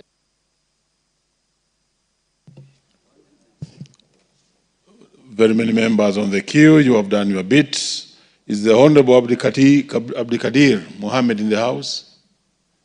If he's not present, then we listen to the Honorable John Makali. Abdikadir, proceed. You're next. Thank you, Mr. Speaker. So Makali will follow thereafter, and then Memusi. Yeah, thank you for giving. Okay, thank you for giving the opportunity to contribute to the presidential debate. Mr. Speaker, to start with, I think the president did well to cancel the Adani deals. But there's one problem. We know in this country we cannot raise enough internal revenue, and we can no longer borrow huge amounts of loans or money to develop. So if we need development, I think BPP is the right way to go. Although Kenyans always are against either direct procurement or the privately, the privately initiated proposals. That's the problem. They always think that whenever something is privately initiated, that somebody somewhere is pushing for it so that it can gain. So, PPP is the right way to go. If you cannot borrow any more loan, or if we cannot raise our internal revenue, there's no other way that we can develop. Or the issue of SHA that the president spoke about. The problem with SHA is that the transition has been hurriedly done, such that even the staff, former staff of NHIF, are still working with SHA, but they have already been laid off. The problem with the act is that I have never seen an organization on transition whose staff has been laid off, and then the same staff are told to work for SHA again. For the same organization again. The staff are not motivated because they have already been laid off. Right now they are under Public Service Commission. They are no longer working for SHA. They are not working they're not working for NHIF, and they are not working for SHA. And the same staff are used. They're being used even to register members. So how are they going to be motivated when they're being told they're laid off, they're no longer staff, and then they're working for the same organization? I think that was hardly done, and the government should look into the welfare of those staff. Former staff in NHIF, about 1,700 of them. They are good staff. I have worked there before. They are very good staff. There are some few maybe who have a problem. Let them deal with those few with the problem, and then the other staff, they are transitioned without any condition to the new HR. Because if they don't do that, and they love all the staff, and no longer working for SHA, then where are we going? What are we doing? We are doing nothing. Therefore, Mr. Speaker, the issue of SHA, it has a good intention, but the transition has been mishandled. Such a way that right now they don't have any staff, and they are trying to use the staff that they laid off. Thank you, Mr. Speaker, for giving the opportunity. I do support the presidential address. Very well, Makali. Thank you, Honorable Speaker, for the opportunity to also contribute on the President's speech, being the third since this regime came into office. Mr. Speaker, I must say that the President, in coming to this House to deliver the State of the Nation address, answered one of our key principles of national unity, and that is constitutionalism. By coming to this House to give the State of the Nation address, the President gave a testament himself that he believes in the rule of law and democracy and constitutionalism, which are the national values espoused in our Article 10 of our Constitution. Mr. Speaker, at independence, our forefathers committed themselves that we needed to fight poverty, ignorance, and disease. 61 years thereafter, Honorable Speaker, we are still fighting those vices. And in my contribution to this speech, Honorable Speaker, I wish to analyze the President's speech in the light of those three vices, which we committed ourselves at independence to fight. The President in his speech is very candid that we must ask ourselves very, very critical questions. And one of the critical quotes which he has put in his speech is that, are we really listening to Kenyans? And he has said critically that listening is a full-time occupation for us who have been given positions of leadership by the people of Kenya. And he's asking ourselves, when we go back to our people, what will they say about us? Do they have money in their pockets? Do they have the education that we promised? Are we really a society that is living to the expectations and the promises which we made to our people? Poverty is still with us. Kenyans have spoken many times that poverty is still endemic in our societies. What did the President say in this particular speech? He said the country is committed to get economic freedom. And from this particular speech, I was delighted, Honorable Speaker, that I come from a sugar zone. Our farmers have really suffered.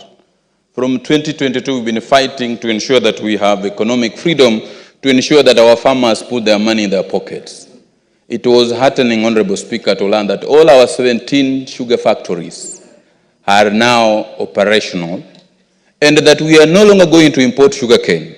But that is not where we have reached, your Honorable Speaker. We still have a journey to go. We want to ask that all and sundry who are out there, specifically from our sugarcane growing zone, in support of our economy, we support the sugar reforms that have been put there so that our farmers can be able to get value for their sugarcane and ensure that the sugar industry thrives for the benefit of our people, because then we will be fighting poverty, which is an enemy we committed ourselves to fight in 1963. The second issue is disease. Honorable Speaker, I have had occasion to look at all the manifestos that were lodged by the political parties when we were convincing people to vote for us to form government in 2022. Each of them was committing themselves to universal health care. Honorable Speaker, this House has passed 4 critical bills that will bring into play the universal health care. We have challenges with SHA.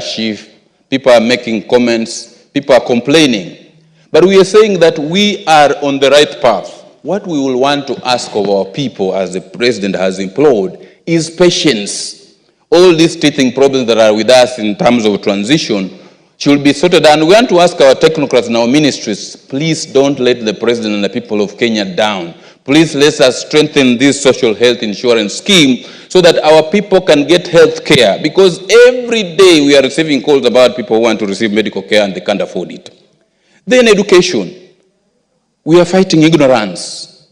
We have made various strides in the education sector in fighting ignorance by employing teachers. What I want to ask, the scheme that was there for higher education funding, we want to ask our technocrats in the Ministry of Education, please can we revisit this funding model so that we can be able to work it so that it's of benefit to Kenyans who are supposed to benefit from it, so that we don't have Kenyans complaining about it every day, so they can be able to streamline it. But ultimately we ask Kenyans that we are one nation. We need to support the leadership. No. Many members are queuing. You have done your bit, the Honorable Memusi. Thank you, Honorable Speaker, for giving me this opportunity to also add my voice in support of the President's speech. And let me start by saying that the speech, Honorable Speaker, was inspirational. A speech motivated and gave hope to most Kenyans. Honorable Speaker, the speech showed that the President is in touch with the people and the issues that affect them. Honorable Speaker, the President's speech was a thoughtful response to the issues that affect the people of Kenya. But above all, Honorable Speaker, the speech gave a clear picture of a leader who has a plan. For a very long time, Honorable Speaker, this country has been mismanaged. It has been mismanaged by leaders who borrowed without caring, knowing very well that it is not them who are going to think of paying what they've borrowed, but the next regime. This country, for a very long time, past regimes have not thought about the increase of population. We are now facing unemployment that is threatening the security of this country. The issues that Kenyans face today are not a creation of this regime. It is a generational problem. But the president in his speech touched on almost every sector and gave a demonstration and gave a plan of what his government is putting in place to try and sort out all these issues. Honorable Speaker, corruption has been a cancer in this country. And the president came out very strongly to address this issue. And I want to urge this House that we must support the fight against corruption. Devolution, for example, the drafters of our Constitution, the idea behind devolution was to try and bring areas of this country that had been marginalized for a very long time to par with other areas. But sadly, Mr. Speaker, this is not happening. If you go to my home county, we still struggle with basic needs. Water is still a far-fetched dream for our mothers, our sisters. We still share the same water holes with cows and wild animals, Mr. Speaker. What is the meaning of devolution? The meaning of devolution was not to create 47 billionaires every 5 years. That was not the meaning of devolution.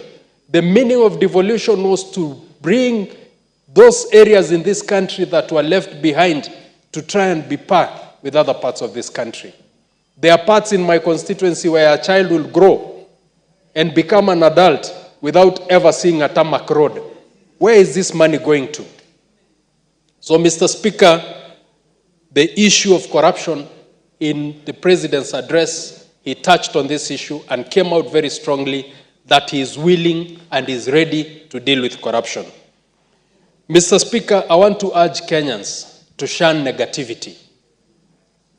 As the president said, we cannot afford failure. Kenyans out there are just waiting for a small thing to say, hii serikali ya Ruto. This is not Ruto's government. This is our country. We cannot afford to fail, Mr. Speaker. I want to urge Kenyans to all come together and ask ourselves, what am I doing for our country? What am I doing for my country? Kenya, we must all work to make it great. Thank you, Mr. Speaker.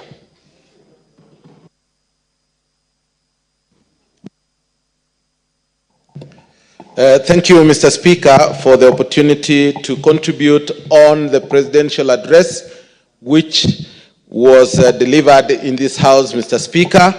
First and foremost is to thank His Excellency the President on the speech which touched on Kenyans. I would say it is a masterstroke of the issues touching on the lives of Kenyans. Mr. Speaker, the President admitted and gave his concern on the issues raised by Kenyans. And I would say that he has listened to Kenyans.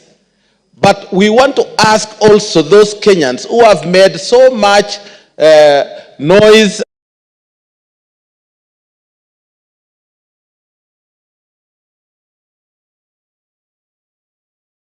the same channel which they used in insulting and talking things which are unpalatable to the nation.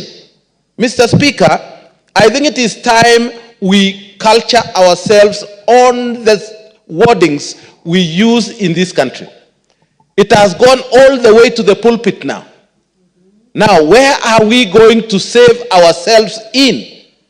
Can we ask the members of the cloth to really make or become sober and look at this country as a country where we need unity and we need to be one?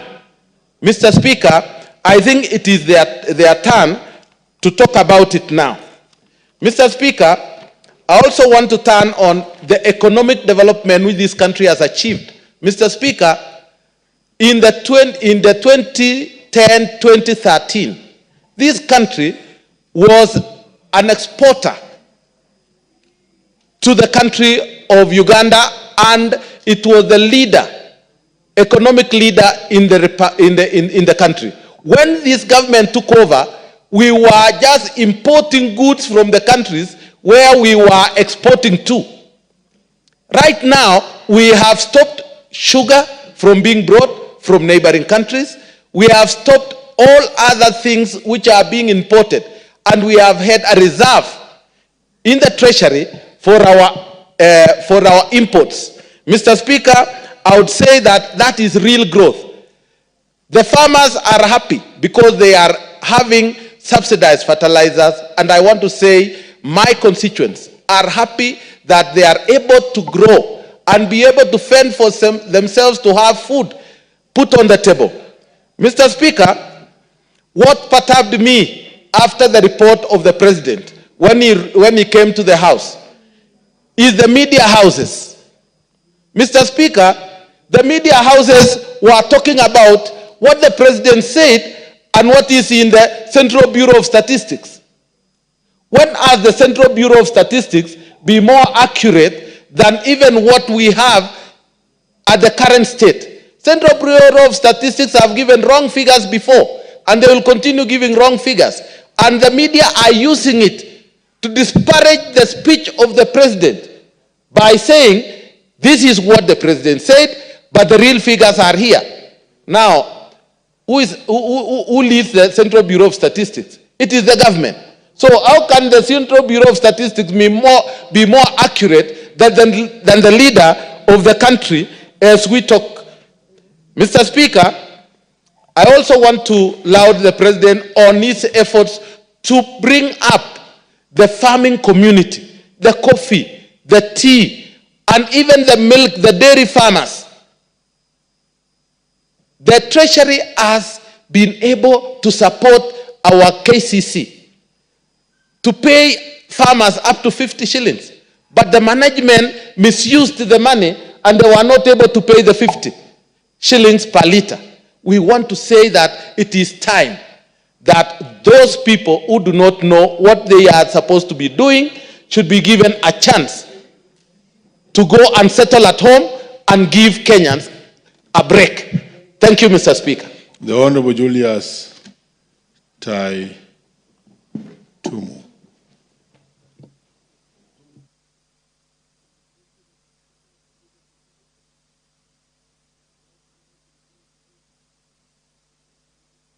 This country for the candid. Is the honorable member on the mic? Please just update his microphone.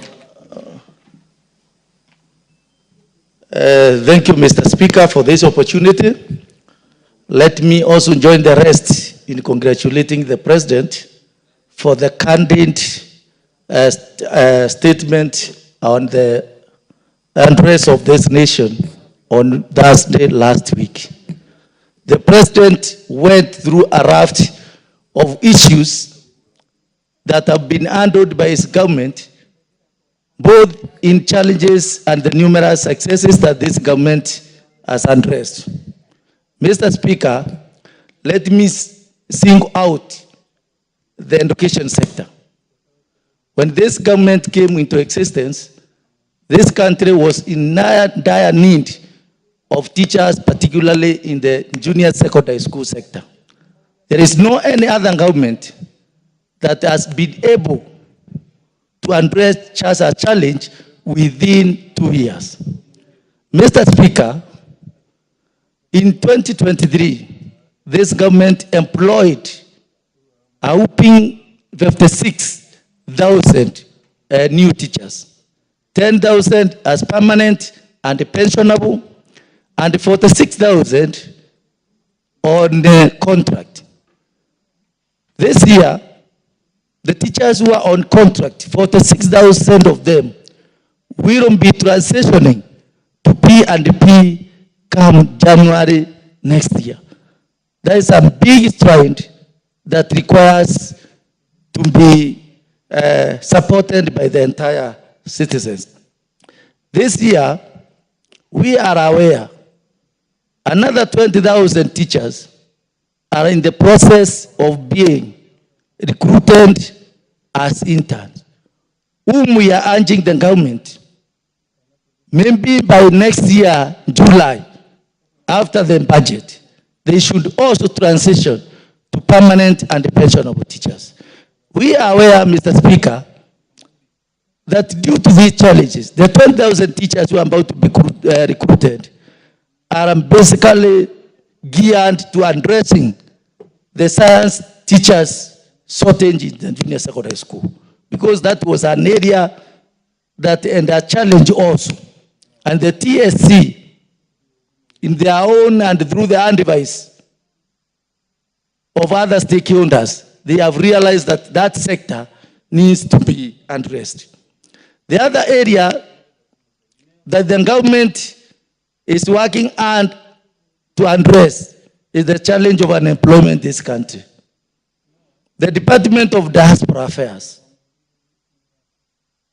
is doing a lot of publicity to make sure that the artisans, the lower levels of unemployed youth can get access to international areas of employment.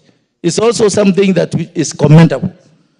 Mr. Speaker, this government has revolutionized the agricultural sector by making sure that instead of subsidizing consumables,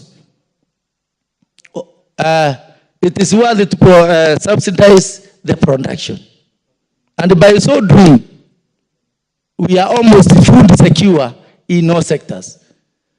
We heard that 17 sugar factories are now working. And this country now is sugar secure, and we are also about to do the export of sugar. Thank you, Mr. Speaker. Though, if possible, through your indulgence, I can get a minute or so to finish my sentence. The health sector, Mr. Speaker, although it has a big challenge, I am sure that the crises that are there will be ironed. Mr. Speaker, you remember when Michuki was in the transport industry, people used to cling on the doors of the vehicles. He faced the challenge end on, and with the time, today, that sector is working. There are no people who clings on the doors of the vehicles. There are no excesses that it used to be, and I am sure that this sector, the SAR, will work with the time, and the Kenyans will enjoy. The Honorable Adams keeps an eye. Very well. Proceed. Thank you very much, Mr. Speaker, for giving me this opportunity to give my comments on the presidential speech. Mr. Speaker, the President addressed the nation in a very precise, straight to the point message, and he actually touched on issues that are affecting many Kenyans. In short, Mr. Speaker, the President elaborated more on problems facing Kenyans. For example, the education, Mr. Speaker. Mr. Speaker, Kenyans, for a very long time, since the inception of CBC, have had a problem of understanding the curriculum, battling with the problem of shortage of teachers and materials. And Mr. Speaker, I think the President mentioned the efforts that has been made by his government on sorting out that problem. Secondly, Mr. Speaker, is the issue of teachers. You know, as a country, we have a huge population of school-going children. And the President elaborated and shared to the nation his plan of how he intends to equip the education sector and the efforts that he has already made by employing many, many teachers, 56,000 and others that are to be employed in the coming year. Mr. Speaker, on issue of health care, Kenyans have been suffering. They have had problems facing, to do with illnesses, problems that we have dealt with since independence. But the president told the nation that he intends to make a decision that is unpopular, but that will solve the problem that have been affecting them for a very long time. On the issue of the economy, Mr. Speaker, is issues to do with stabilization of our Kenyan shilling. You know, for some 2-3 years ago, the Kenyan shilling against the dollar was so high, such a way that we were risking going the direction that many African countries have gone before. But the issue of economic growth, the president also elaborated himself on the matters to do with food security that has enabled our Kenyan population to buy their produce at a low prices, Mr. Speaker. Mr. Speaker, availability of fertilizers to our Kenyan farmers has made this country to be food secure. When we go to rural countries, up-country, Mr. Speaker, you will see farmers harvesting maize courtesy of the subsidized fertilizers provided by the Kenya Kwanza government. Mr. Speaker, the fertilizer, subsidized fertilizer has also enabled other small-scale farmers, especially those ones who are dealing with horticulture, to supply and produce food that has stabilized the economy for now. Mr. Speaker, on the issue of housing and the ESP market, the president elaborated and shared more on the plans that he intends to make sure that most Kenyans get a dignified housing in accordance to our constitution, Mr. Speaker. And in return, most young people are getting job opportunities from the said projects. When you go to any urban sector, any urban towns within our country, you will see many young people getting engaged in the affordable housing projects and the market where our small-scale farmers and traders will be able to get a place to do their business, Mr. Speaker. Mr. Speaker, the importation of allowing local manufacturers to thrive has enabled to stabilize and give an opportunity our local manufacturers, especially those ones at the manufacturing sector, those ones dealing with furniture and so forth, to get access to the market in our country. And lastly, Mr. Speaker, is to tell our country and most Kenyans that we have one great country called Kenya. It is upon each one of us to remain positive and acknowledge the efforts made up by our country. Patience is a virtue, and we must support the president to achieve his bigger agenda. Thank you very much, Mr. Speaker. The Honorable Jen Kagiri.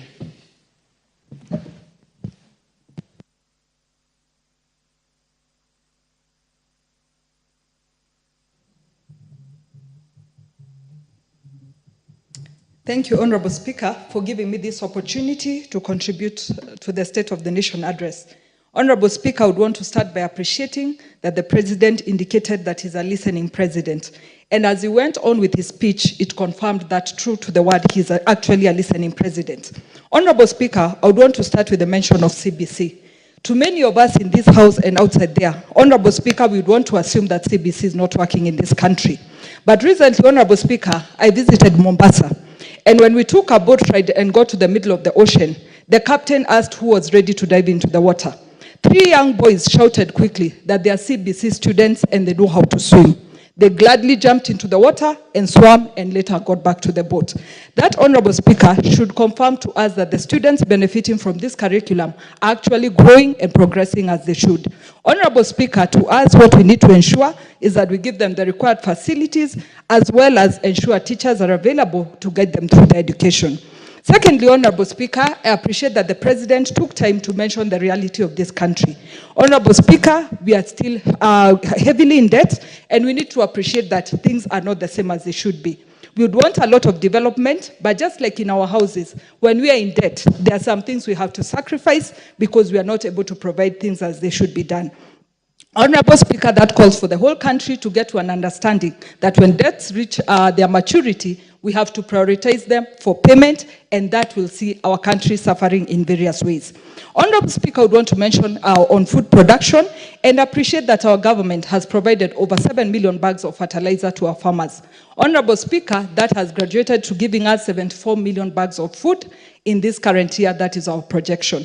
Honorable Speaker, if we look at the consumption required for our country, it is around 52 million bags per year. This is now confirming to us that we are headed to become a country that will be exporting maize now and in the near future. Honorable Speaker, that is growth and progress for our country. In regards to Taifa Care, Honorable Speaker, this reminds me of when we were in school. We had classmates who would convince us that it was not good to study, but they would study at night and succeed, while they've left others who did not study. Honorable Speaker, with SHA, if we look at the benefits that it has brought to our people, comparing it with NHIF, NHIF could only cater for our patients from level 4 upwards hospitals. Today, SHA is catering for our patients from level 1 hospitals. This means if it is a person from my county, a place called Gatero, they don't need to travel to Nyahururu for treatment. They can go to the nearest dispensary, get treated, and go back home. They will have saved on transport, and they will have saved on time. Honorable Speaker, similarly, many times we speak of people who have been victims of accidents, and when they get to a hospital, their relatives have to sign forms or first pay for them the bill for them to be treated. In many cases, we have lost lives in those instances. Honorable Speaker, now here SHA has come to ensure that a hospital can treat you and claim from SHA afterwards because they have treated you, giving you a priority that you are Kenyan and you are covered by the universal health coverage. Honorable Speaker, on my third point, we are always called for fundraisings. Fundraisings towards patients of cancer, fundraisings towards patients with terminal illnesses. Here again has come SHA that is going to cover our people on all those areas and ensure that families don't have to lose their properties as they are trying to save their loved ones. And Honorable Speaker, having had the experience of having a patient in ICU with cancer, I tell you, Honorable Speaker, as you're praying for the patient, every evening you have to go look at how fast the bill is growing. For me, I appreciate that our people will never have to worry about that. Honorable Speaker, allow me to mention the issue of affordable housing because I sit in the Housing Committee. This is a program that has created employment for our people. If you visit Kibera on any given day, you will find 4,000 young men and women who walk into a site there for construction. Take a calculation of the year that they'll have worked on that site. These are people who will have money in their pockets and people who will have to progress for their families. Finally, Honorable Speaker, allow me to mention the issue of Adani.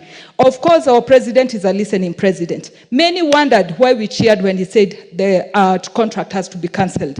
Honorable Speaker, it is because we had all individually raised our voices on this issue, and silently the president heard us and made his proclamation on it. Honorable Speaker, I would want to add and state, many times we look at other countries that are doing well, and we forget our own country. Rwanda is doing a PPP on the international airport. Rwanda owns 40% of that transaction, and 60% is by Qatar Airways. Is Rwanda going to lose their airport? The answer is no. Is Rwanda going to progress? The answer is yes, because they will get funding from private sources and grow their country. Finally, Honorable Speaker, femicide has to come. The Honorable Beatrice Kimei. You have been waiting. It's your chance. Thank you, Honorable Speaker, for giving me this opportunity to add my voice and appreciate the speech of the President or the address of the President on the issues of the nation. During his address, Honorable Speaker, I want to appreciate him most sincerely for I noted that he's a listening President. The issues that he addressed is actually some of them has been concerned for many of our people in Kenya. Specifically, Honorable Speaker, I want to say that issues of education, the CPC, and the like, the President had and he actually responded. Honorable Speaker, I want to appreciate the side of agriculture. Here, Honorable Speaker, when we talk about the sugar industry, that has been dormant for many years. I come from Kericho County and the lower strip of Kericho, and especially Soin is where sugarcane is grown in large scale, and the factories were mismanaged and farmers had so much issues with it. But with this, Honorable Speaker, I am so delighted that farmers will have money in their pockets out of this. The 17 factories that have actually been revived and the 4 that are ongoing. Honorable Speaker, I'm only concerned that some of the employees have not been paid maybe their dues. I'm asking the Ministry of Agriculture to make sure that they pay those employees in the factories. Honorable Speaker, when it comes to the issues of dairy farming, I'm so impressed that farmers will be paid 50 shillings. And Honorable Speaker, the feeds are becoming very expensive. So when we talk of 50 shillings, I appreciate. But I want to believe that something more should be done so that we don't import feeds, like now importing from Uganda and the like. So the 50 shillings is okay, but I believe it is progressive. Next time it will be more. I expected the president to also add his voice to the beef and in the livestock farming, because some areas do livestock farming, and not forgetting that many women don't own the cattle. They own goats and poultry. So if the president can also add his voice to goats and poultry, it will be safe for us as women, because that is where we can empower our women. That is where, especially the side of market. We have issues with market for poultry and even for goats. That is where women are. Honorable Speaker, with the food security, I'm so impressed that fertilizers have bought fruits. Now that we have plenty of our food and surplus to sell, the National Cereals and Produce Board should actually have more stores to buy more of this maize. And we should also look for market outside this country, so that in this case, we are not going to bring the price down from 3,500 shillings. Farmers expect more from this. At least that is how we can be safe in this country. And that is how farmers can get money in their pockets. However, Honorable Speaker, I would also ask that in the cases where the farmers we have the middlemen who are exploiting the farmers. That is now where the National Cereals and Produce Board comes in. However, we are not only concerned with the maize. We also have other food products that farmers should engage in. Honorable Speaker, I cannot conclude without talking about the sexual and gender-based violence. I appreciate the President in a very special way when he talked of that women are not second-class citizens. So in this period when we are having activism against gender-based violence for 16 days, I want to thank the President, but I pray that we will have the gender office in hospitals, not in the police stations, because that is where everything should cycle. We have victims and the survivors who may not be able to go to the police stations, and even when they go to the police stations, they are not treated well. But in hospitals, that is now where counseling is done. That is even where everything else that is concerned about the specimens and... The Honorable Kitilai Olentutu. Thank you, Mr. Speaker. Thank you, Mr. Speaker, for giving me this opportunity to also add my voice on the President's State of the Nation address done on Thursday last week in fulfillment of the mandate vested in him under Article 132, Article 1C of the Constitution of Kenya to report to Kenyans on the measures the government have taken and the progress made in realizing our national values and principle of governance, and submit the progress made in fulfilling our international obligation.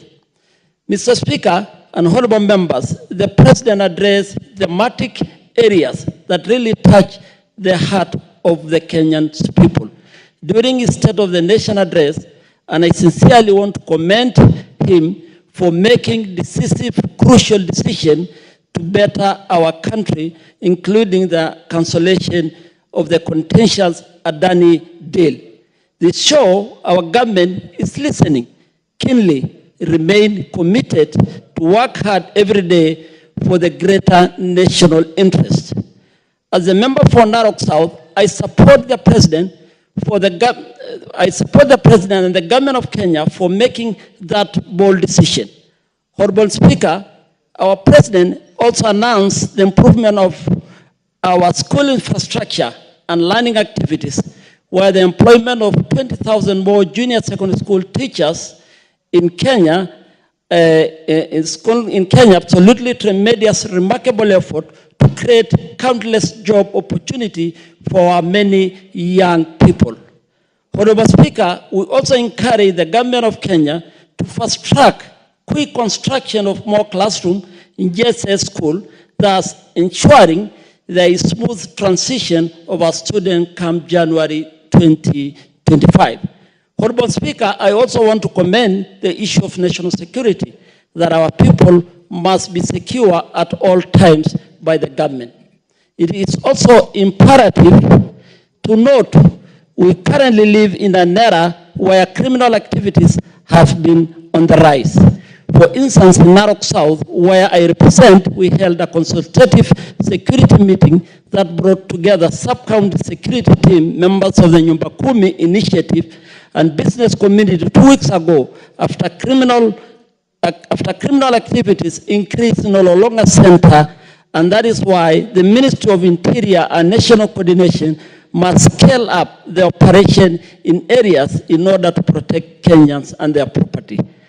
I also want to commend on the president, for this effort of making the government of Kenya is working hard for the stabilize the economy by reducing the inflation through lowering prices of basic commodities.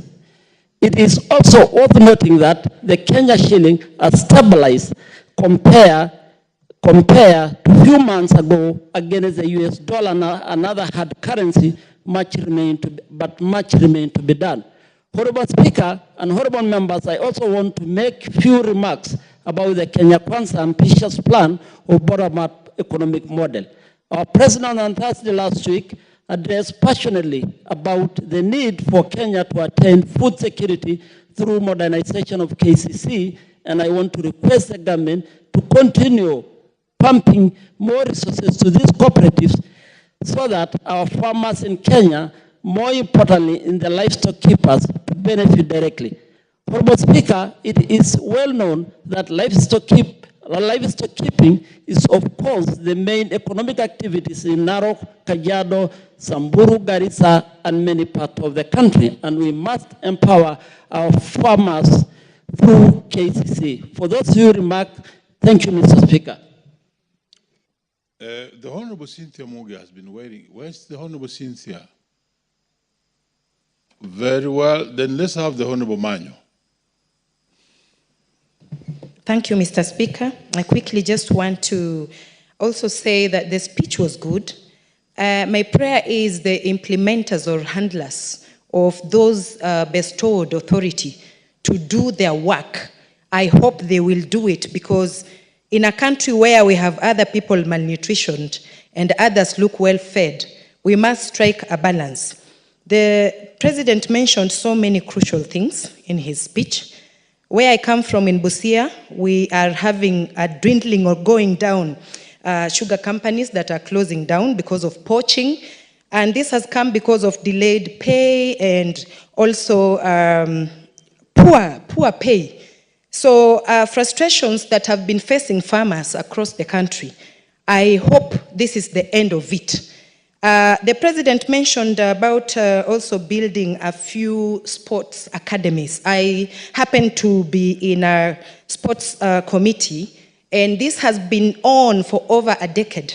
I just hope that it will finally roll out this year, because we do not want to call the president a liar anymore. And because of also employment, the young people, things that have been happening, I hear other people have been taken abroad to work. We need the foreign affairs sector to be publishing this yearly. Let us know how many people from every region have been employed, have benefited, how many are women, how many are people living with disabilities, and generally just striking a balance where we do not feel like other tribes are bigger or better or more dominant than others. And in his speech as well, there were so many other promising things. I have had one or two people say they have been treated without pay, without being asked to pay in hospitals. I just hope this is happening across the nation, because if this is happening, even me, I want to go and try and testify. So we lack people who also talk good of what has happened through this regime. So that's why so many Kenyans are asking, where exactly is this happening? Where is this good happening? So we need also to see and verify where exactly these things have started rolling out, and where it is not good, we say no. Like Adani, I don't know why the president cancelled something that was not there. If it was not there, then why was he cancelling? And if he cancelled it before it happened, then that is a good thing as well. Thank you, Mr. Speaker. Very well. Honorable Cynthia is now here. Please just take a bite of 3 minutes, and then we shall give one more honorable. We're just recovering our time. We've gone late today, and then we close. Thank you, Honorable Speaker, for giving me the opportunity to comment on the President's address to this Honorable House. Honorable Speaker, I can describe the address as coming from someone who is not only concerned but compassionate, Honorable Speaker, and a very empathic leader, Honorable Speaker, who listens to the people. Honorable Speaker, following the President's address to this House, he was able to aptly elucidate, Honorable Speaker, the gains and the milestones that have been able to be met by this government, Honorable Speaker. Honorable Speaker, in the President's words, Honorable Speaker, it is clear that he has the heart to be able to sort out the issues and the problems that are ailing this country, Honorable Speaker. And he was actually able to ask the hard questions, Honorable Speaker, by himself. And the asking, Honorable Speaker, tells you that he has been listening to the people and he has been keenly following what is happening, Honorable Speaker. And I was specifically impressed, Honorable Speaker, by the fact that he said that we are not where we want to go, but we are in the process of going there, and we are no longer where we were before. Honorable Speaker, he addressed very important issues, and I want to touch on 4 of them, Honorable Speaker. The first one, Honorable Speaker, is on the housing program.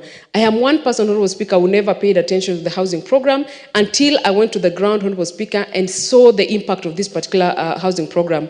Honorable Speaker, we have counties that are called the bread baskets, Honorable Speaker, including Nandi County. And when I went there, Honorable Speaker, I kept looking at the land sizes and the fragmentation, and I saw the importance, Honorable Speaker, of paying attention to this housing program.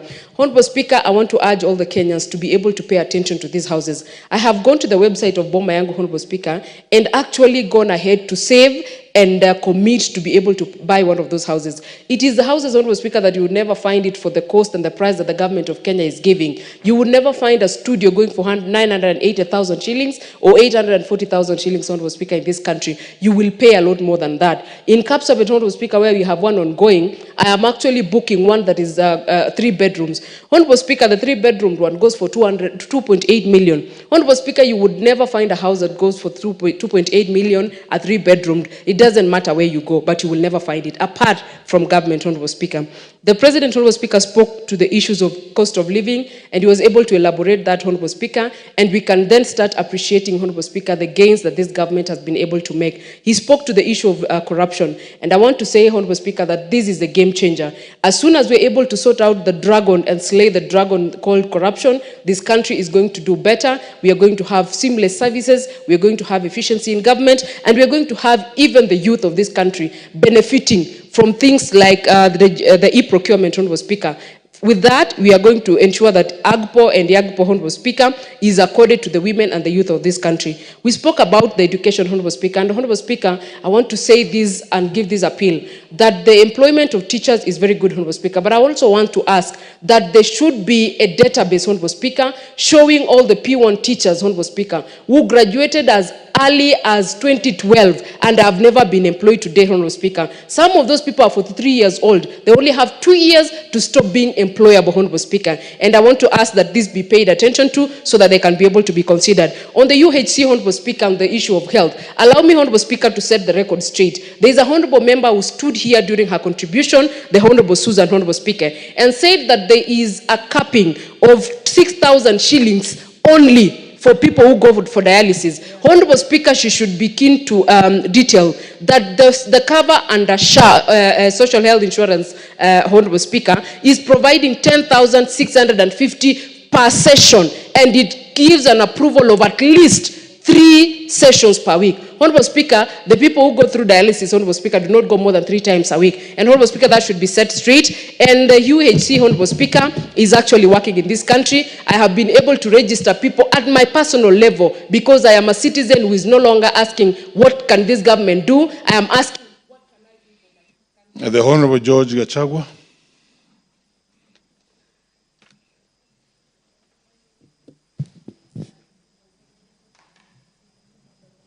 Thank you, Mr. Speaker, for allowing me to contribute to this presidential address to the nation on matters going on in the country.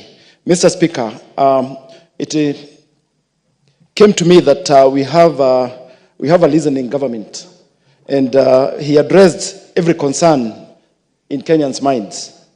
Mr. Speaker, it is very clear that the economy is improving. There are some indicators that we are heading in the right direction.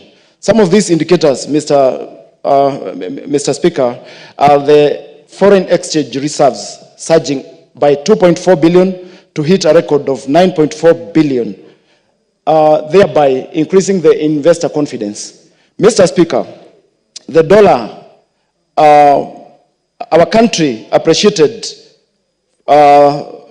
from 162 to 129 per dollar, and that is also another indicator that we are heading in the right direction. Inflation, Mr. Speaker, dropped from 9.7 to 2.6. Mr. Speaker, coming from a place called Daragwa, Mr. Speaker, whereby we are endowed with daily farming. Mr. Speaker, the government giving KCC 3 billion to improve on modernization of KCC, Mr. Speaker. That was a very great idea. And KCC uptaking 100,000 liters to 220,000 liters. That is quite commendable, Mr. Speaker. On the healthcare, Mr. Speaker, I was quite impressed by the President saying that... Order, the Honorable George, you can take your seats. You will have a balance of 3 minutes in the afternoon session. So make sure that you are here early to finish your contribution on this particular matter. Honorable members, we may be upstanding. And honorable members, and the time being 1:10 p.m., this House stands adjourned until today, Tuesday, 26th November 2024 at 2:30 p.m.